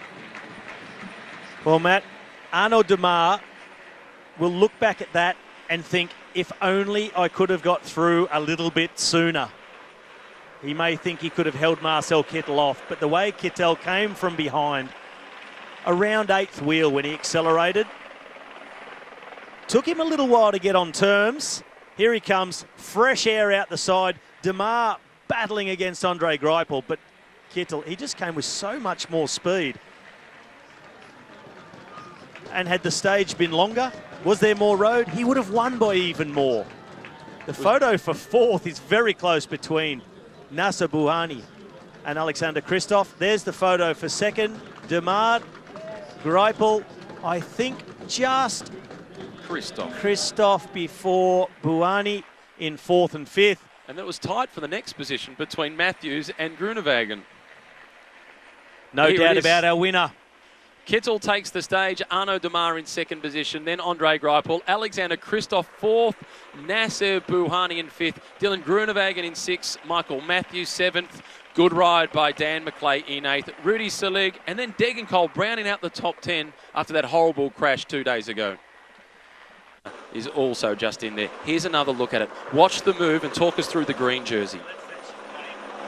That's that chicane, and you could see Arnaud Démare, he took the right-hand side and trying to squeeze past Boassenhagen, just touches him. And so does Dylan Groenewegen. But Marcel Kittel on the left, he just gets himself into that open, clean air, as he did in Liège on stage 2. Once he gets an open run, we've said it before, you've just got to give him a chance to open up. If he's got the room, he blasts straight past him. He's just got so much more power. He's not aerodynamic, he's a huge man. Aerodynamic does not concern Marcel Kittel. When you got power to burn like that, you just need space. He found some evidence today. You were right. It is. But in Vittel, a couple of days ago, big mistake, but he's made up for that now. Maybe a blessing in disguise. He was there. Look at that lean of Arnaud Démare, and someone's not happy from Katusha, but that's a lead-out man, so effectively he's just getting in the way. Andre Greipel, he had hit the front. Then he faded as Kittel came past. Démare came back to snatch second. Greipel, not happy. The expression on his face, yelling it out. And the gritted teeth from Marcel Kittel. No tears today. So he wins in Liège, Arnaud Démare was second. He wins here, Arnaud Démare is second again. You said about the green jersey, the best way to try and get it is to win stages. Well, if you can't win them, at least be second. And that's what Arnaud Démare is doing. On the whole today, Arnaud Démare has extended his lead over Marcel Kittel. Yeah, he got second on the stage, but Démare won the intermediate sprint and Kittel was quite a way back. And I see you I think it'll going be to the numbers. It'll be status quo. It'll be a slight closing of the gap by Marcel Kittel. Oh, well, 50 to 30. Okay, he has closed it somewhat. He's closed it a little bit. A mere 7 points. Still a big lead for Arnaud Démare. Just rode the barriers all the way in. Nacer Bouhanni caught between wheels. He won't be happy with that either, but he's getting closer. In terms of being on the terrain that really suits you, this is not the favourite for Arnaud Démare. This is the hunting ground of a Marcel Kittel. So the Frenchman would get great confidence out of being second on a day like this. As much as he would have wanted to win, Second is a good result against an almost unbeatable Marcel Kittle today. It is a good result, and here we see a very familiar picture. Chris Froome post-stage, doesn't matter if it's flat or in the mountains, straight onto the rollers, onto the home trainer, spin the legs, get that lactic acid out, start the recovery.